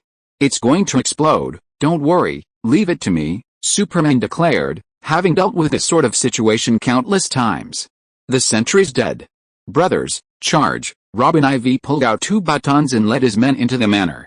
Katana's scalp tingled as he watched. "Hey, Robin, at least scout the enemy. It's okay, it's okay. Scouting while we kill is just as good. My dad loves to do that." Although Robin was a child, she was every bit as fast as a professional special forces soldier. Deadshot and Fire Demon were hot on Robin's heels. Katana could only sigh. Draw her two cursed Japanese swords from her back, and pray in Japanese before following. Just as they had infiltrated the forest manor, a patrol of mercenaries ran head-on. Deadshot, quick-witted, raised his specially designed wrist weapon and unleashed a barrage of silenced fire. In a single encounter, half the patrolling mercenaries were killed. Katana and the other special forces soldiers charged in, dispatching them in less than 5 seconds, without a single sound. "There's a surveillance camera around the corner ahead. Time the camera rotation. Split into 2 teams and stay close to the walls." Robin, after all, had received professional assassination training from the League of Assassins. Despite his impulsive nature, he understood the basics. Under his command, the strike team split into 2 teams, bypassed the surveillance cameras, and quietly infiltrated the manor. Once inside, Robin headed straight for the main room. If this manor, where the super bomb was manufactured, belonged to Damien Darhk, he would definitely be there. "Damien Darhk, come out and die." The manor was still filled with armed private mercenaries. Robin, accompanied by Deadshot, Katana and the others, naturally killed anyone he saw, even teams of 2. Rushing to the main room, Robin kicked the door open. Damien Darhk was nowhere to be seen. Instead, a man in a hooded sweatshirt, his back to him, was typing away rapidly on a computer keyboard. The main room was dominated by several massive computers. The hooded figure paused his keyboard tapping upon hearing the door being kicked open. He slowly stood up and turned behind him. "Robin, be careful," trembled, a sign of impending. Everyone looked at the hooded figure, only to discover his face was entirely mechanical, unlike cyborgs. This figure was a pure robot, with wires tangled within its steel skull. It gazed at Robin and the others, its massive steel mouth cracking into a smile, its jaw trembling strangely. "Damian Wayne, I've been waiting for you. Die, you disgusting robot. Hand over Damien Darhk now, or I'll smash you to pieces." Robin the Danger Forth threw a dart at the robot in front of him. The robot, seemingly slow, caught Robin's dart perfectly. Bang! The dart exploded, blowing the robot's hand off. Ha ha ha. This robot looks scary, but it's not that powerful. Too weak. Robin, a baton in each hand, charged forward and smashed at the robot. Deadshot assisted with a few shots from behind, instantly smashing the robot to pieces. But just when Robin thought his enemy was no match for him, a robotic face appeared on the computer screen. Damian Wayne, although our original plan was to capture Batman, considering your relationship with Batman, capturing you is just as effective. What? Robin was startled by the words on the screen, but before he could understand, the floor exploded. A figure wearing a red cape, a red and blue bodysuit, and an S logo on his chest crashed through the floorboards and flew into the air. His face was expressionless, staring blankly at the crowd below. Chapter 323, Mechanical Superman. Robin recognized the sudden appearance of this figure. It was clearly Superman. So it's Superman. Are you worried about me, so you followed us? I know you're definitely seeking revenge. After all, Damian Darhk also. Before Robin could finish, the hovering Superman suddenly had a crimson glow in his eyes. Two blazing beams of light thundered down at Robin. Out! Balrog leaped to rescue Robin the instant the other man unleashed his heat vision, shouting to the others, "Attack!" He's not Superman. That's right, Superman wouldn't want to kill Robin. Deadshot and several Special Forces soldiers behind him raised their guns and fired at the suspended Superman. Ta-ta-ta. A barrage of bullets ripped through Superman, who remained suspended in place, motionless. Bullets landed on him with a clanking sound. A moment later, Superman's lip curled up, as if taunting them, before he dove and slammed down hard onto the floor. With a bang, the floor was instantly crushed. The debris and shockwaves sent Robin and his men flying, slamming them hard against the wall. Several other Special Forces soldiers, on guard duty outside the room, heard the volley of gunfire and explosions coming from inside. They sensed something was amiss and rushed in to provide support. But upon entering, they saw Superman blasting one of the Special Forces soldiers to pieces with a single punch. Then, swiftly, he charged at the man behind him. Thud! The man exploded into a cloud of blood, as if struck by a train. In less than 10 seconds, Robin had already lost 6 or 7 of his highly trained Special Forces soldiers. The room was in ruins, a nauseating mess of blood and broken pieces scattered throughout. Damn it! Why do I feel like this monster has Superman's speed powers? Could he be Superman? Seeing something was amiss, Deadshot took Robin into hiding, Katana following behind. Hearing Deadshot's words, she exclaimed passionately, "No! He's not Superman. My sword can sense it. He's a soulless monster, but he possesses superhuman abilities. He's incredibly strong, and swords and guns are no match for him. We can't defeat him." Robin's face paled. He'd thought Leah's killings were brutal enough, but he hadn't expected this Superman to be even more brutal, ripping people apart like a living meat grinder. It was bloody. Before he could finish his words, the wall before them collapsed. A red cape obscured their view, and Superman reappeared, blocking the path. It's over, Firelord. I know the protagonist always strikes last, and now it's the last. If you don't act now, we're all going to die." Robin felt that the only thing she could compare to Superman was that she was richer. Or, to be more precise, his dad was richer than Superman, but he himself couldn't compare to him in anything. The monster before him wasn't Superman, but it seemed to possess the same abilities. He just didn't know if kryptonite would be useful, otherwise a piece of it would be quite useful for self-defense. Boom! The moment Superman struck, a fierce ball of flame melted the wall, crashing down like molten lava onto half of Superman's face, slamming him into the wall. The fire demon appeared, pointing outside. "Get out." Okay, Robin didn't hesitate either. He, Deadshot, and Katana weren't going to help much. Staying would just mean dying. Better to leave and get help. The moment Superman attacked, Robin had used his communicator to call for support. However, he discovered that since entering the manor, all communication equipment had failed, as if the signal had been completely blocked. If he wanted to contact the outside world, he had to rush out. The three ran to the gate and found Damian Darhk and his followers blocking the entrance. What a rare visitor. Damian Wayne, the fourth Robin, now you're here, don't even think about leaving, asshole, I'll kill you. Enemies met with rage. The moment Robin saw Damian Darhk, he immediately rushed forward, intending to kill him. However, Damien Darhk sneered and calmly raised his hand. Casting magic, the brat was once again restrained by Damien Darhk, unable to breathe and whimpering. Deadshot and Katana attacked simultaneously, but Damien Darhk simply needed to extend his other hand. What a bunch of forgetful bastards. Go and tie them up, Damien Darhk ordered his followers. Dealing with a few mortals was too easy. On the Balrog's side, Superman crawled out of the wall, half of his face melted by the lava, revealing mechanical parts. You're a robot too, the scene before him left Balrog baffled. Seeing a robot before was already strange enough, but now there was a cyborg. Balrog was stunned for a moment before Cyborg flashed and suddenly appeared before him. With a single punch, he smashed through the second floor and landed in the first floor hall. Holy shit, what the hell is this thing? Robin and the others, who were tied up, watched helplessly as Cyborg slowly descended. Half of his face was Superman, the other half was mechanical, looking incredibly eerie and startling. Damian Wayne thoroughly enjoyed Robin and the others' surprise, as he, too, had been terrified when he saw Cyborg. Let me introduce you, this is Zor. Zor-El. Kryptonian names are so damn hard to pronounce. Just call him Cyborg. Damien Darhk wanted to introduce Cyborg's true form, but Brainiac had only mentioned it to him once, and he hadn't memorized the Kryptonian's name. Anyway, the name of Krypton had long since vanished with his death. Now Brainiac had collected Superman's data and, using powerful technology, had given the Kryptonian a new body, a new life, and a new name. Cyborg Superman. What the hell is Cyborg Superman? A knockoff is a knockoff. Superman and the Avengers will beat this thing into a pile of scrap metal, Robin roared in disbelief. In his eyes, the Avengers and Superman were invincible. Who cares if this Cyborg Superman is bullshit? A pirated copy is nothing but shit compared to the original. Damian Wayne smiled. There's a barrier around here, and the superheroes are too busy to bother with you, everyone present frowned. Robin was silent for a moment, then said to the Balrog, Balrog, don't worry about us. This bastard certainly won't try to kill me. Escape and tell Superman and the Avengers what's going on here.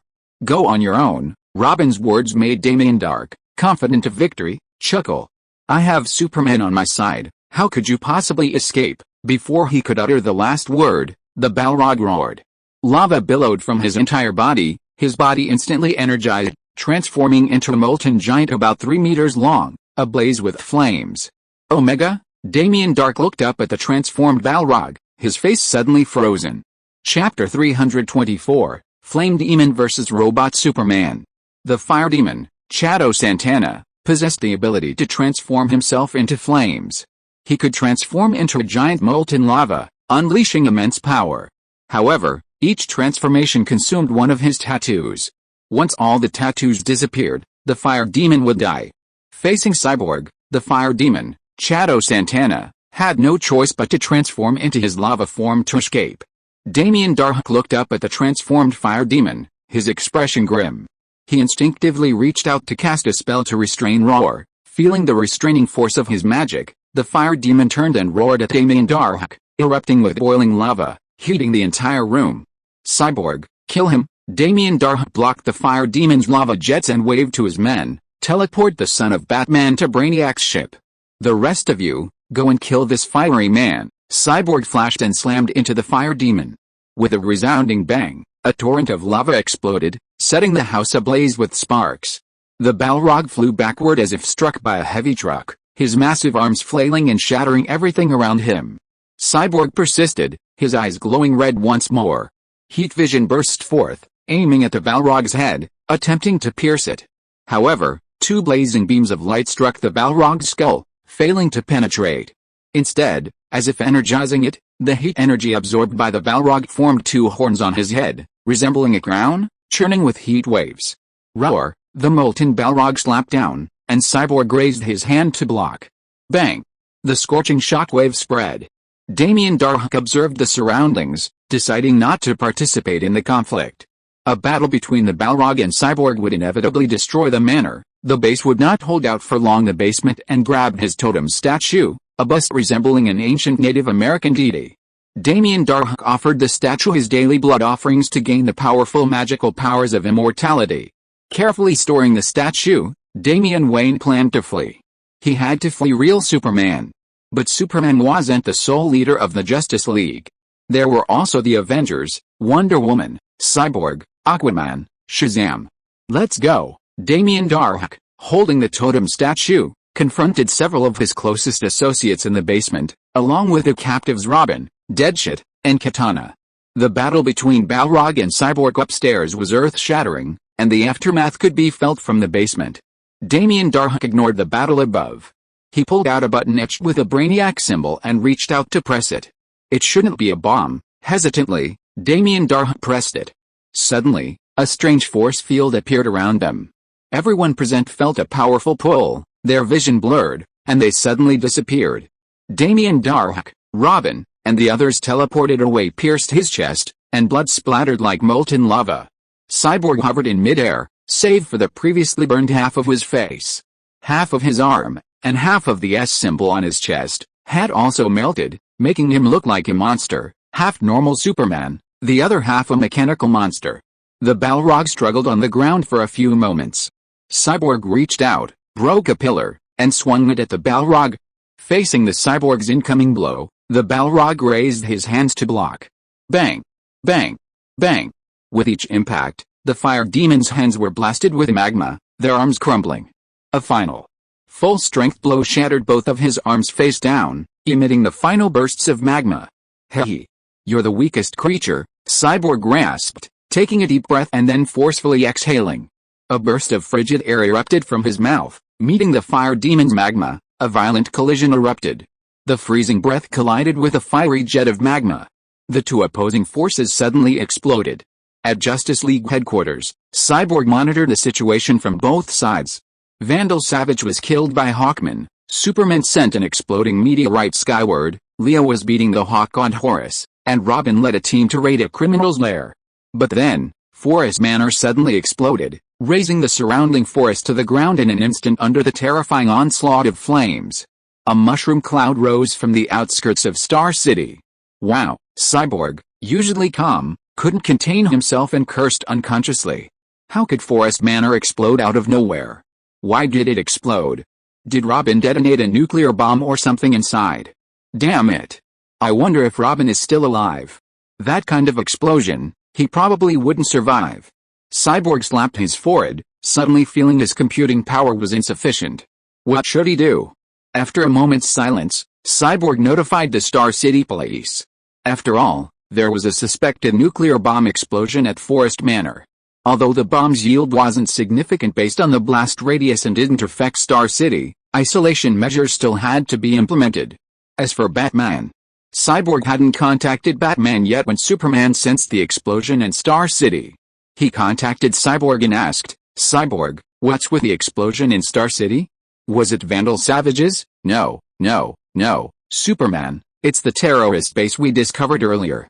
Robin led a team to take down that base, and then, Batman suddenly interrupted Cyborg and Superman's communication. Where's Robin now? Batman, Robin, don't hesitate. Cyborg, tell me, where's Robin now? Robin didn't make it out. At least, no one did before the explosion. Cyborg finished speaking, and the communication channel fell into an eerie silence. Outside, Batman shook when he heard this, and Superman put his hand on Batman's shoulder. Bruce, are you okay? It seems that the monthly tickets are doubled these 2 days. Brothers who have monthly tickets can vote for me. In addition, there will be 10 updates at noon on January 1st, 2019. The author will not have a holiday today, and will have a day off tomorrow, so he can make up for the remaining chapters. 10 updates on the first. Chapter 325, lend Julia's shoulder. He'll be fine. Damian Wayne will be fine. Batman's voice was deep, as usual, but Superman, seeing his shaking hands, understood his pain. When Damian Wayne first arrived in Gotham City, Superman saw Batman without his batsuit. He said he hated naughty kids, but he actually smiled broadly. Did Batman ever smile? From the day Superman met Batman, he had never seen him smile. Even when he did, it was a fake, commercial smile. He had never smiled, a smile that came from genuine joy. Not even once, until Damian Wayne showed up. He'll be fine, Batman repeated, then rushed to the wrecked Batmobile and pressed a few buttons. The two wheels, shattered in two, suddenly separated, connected by steel plates. A handrail extended from the front, resembling a motorcycle with giant wheels. "Bruce, where are you going?" Superman asked. Batman leaped onto the reassembled motorcycle, crouching between its wheels. "I'm going to find him." With that, the reassembled motorcycle started up and shot off at full speed. "Damn it. There's radiation all over that place. Even your batsuit can't filter it all out." Superman, worried about his best friend, followed suit. Everyone stared at each other in bewilderment. Leah had slain the eagle god Horus, transferring his divine nature into his own, greatly nourishing his own. He approached the group just in time to see Superman and leave. After asking, he roughly grasped what had happened. "You two go back first. I'll go over and see. Robin might be a bit of a brat, but I don't think he'd be that bad." "Hey," and with Deadshot, Katana, and Balrog following him, there's no reason anything could happen to him. Forest Manor. A speeding motorcycle plunged into a thick cloud of dust. The massive explosion instantly incinerated the forest, and a cloud of ash filled the sky, obscuring the sun. Entering the range of the explosion, Wisps the two took a deep breath and blew hard towards the northwest. It seemed like a strong wind was blowing between heaven and earth, driving the entire smoke and dust to move. Batman ignored Superman and Li Yam. He looked around, and he didn't know what he was looking for. Damian Wayne, Batman's heart trembled, and he rushed out with Leah and Superman, jumping into a pit hundreds of meters in diameter. From the ash and rubble, he pulled a figure out. His skin was shattered, his body stained red with blood, and his life was almost gone. "It's Balrog. He's still alive. He's seriously injured. If he doesn't get treatment, he'll die soon." Leah helped Balrog up. Robin was alive, and Balrog was also alive. He wouldn't ignore Balrog's life just to find Robin. "Are there any other people alive in the area?" Batman asked. Leah and Superman shook their heads. "No, we've scanned with our X-ray vision, and besides Balrog, there's no one else. But the good news is, we haven't found Robin's body, not even in the ashes left by the explosion. Robin may not be dead, but we've lost many elite agents," Leah said. "After being caught in a powerful explosion, there was bound to be some ash left behind. They found the remains of the fallen special forces, but not Robin. Deadshot and Katana were also missing. If they were optimistic, Robin and the others might still be alive." Batman, obviously aware of this, paused after hearing Leah's words. "Let's go back. Perhaps once Balrog awakens, we'll know what happened." "Wait a moment, I'll open a portal." Leah extended his hand, preparing to create one. Silver sparks appeared in the air. Halfway through the portal, Leah's hand suddenly paused. "What's wrong, Avengers? If you don't hurry, Balrog is really going to die?" Batman urged. Leah frowned in confusion and turned to look towards Central City. A special tunnel had appeared inside, and his speed force had disappeared. The sudden loss of his speed force gave Leah two possibilities. Either Barry Allen was dead, or the Flash had simply lost his speed force. His consciousness entered the system interface and saw that Barry Allen's mission card was still there, but his speed force had turned gray. From this, it can be judged that this is the Flash's normal loss of speed force. At least he is not dead. "Let's save Balrog first." After waving and welding the portal, Leah and others appeared at the Justice League's Earth headquarters. They sent Balrog to the medical cabin in the infirmary. Gideon scanned Balrog's injuries.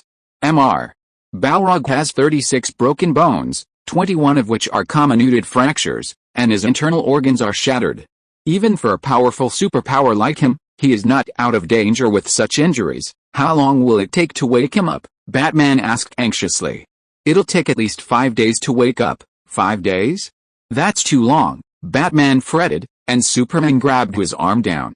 "Calm, Bruce. Let Cyborg help you find him. We have the best satellites here. As long as Damian Wayne is still on Earth, we'll definitely find him." After hearing his best friend's advice, Batman took a deep breath, regained his composure, and headed for the control room. Leah had originally planned to visit Central City to find out why the Flash had lost his speed. Just then, Diana, who had been missing for a long time, reappeared with Cisco in the Justice League. Cisco, upon arriving, headed straight for Leah. On the way, he ran into Hawkgirl and Hawkman, who were reminiscing about the past and looking forward to the future, kissing each other. His heart was instantly struck by 1,000 points of damage. "Hey, Cisco, why are you here?" Hawkgirl Kendra Sanders had feelings for Cisco, but even with all her feelings, they couldn't compare to Hawkman, with whom she had been in love for 206 lifetimes. You know, the sudden accumulation of 4,000 years of emotions is naturally beyond the grasp of the average person. Although Cisco was injured, he knew Hawkgirl was no stranger to his schoolmates. He smiled generously and said, "Hey, Kendra, I'm here to talk to Leah about something. I'll catch up with you later. I'm leaving now." With that, he fled. Diana followed behind Cisco, looking at him, his back to Hawkgirl, already sobbing like a child. She could only express sympathy and understanding for Cisco's situation. "I can lend you Leah's shoulder for a minute, not a second more," Diana consoled him. End of this chapter. Thank you so much for reading until the end. Don't forget to give it a like. Looking for more exclusive content and immediate access? Subscribe to our Patreon. Remember, every like, subscription or donation encourages us to continue. Thank you all. See you in the next video.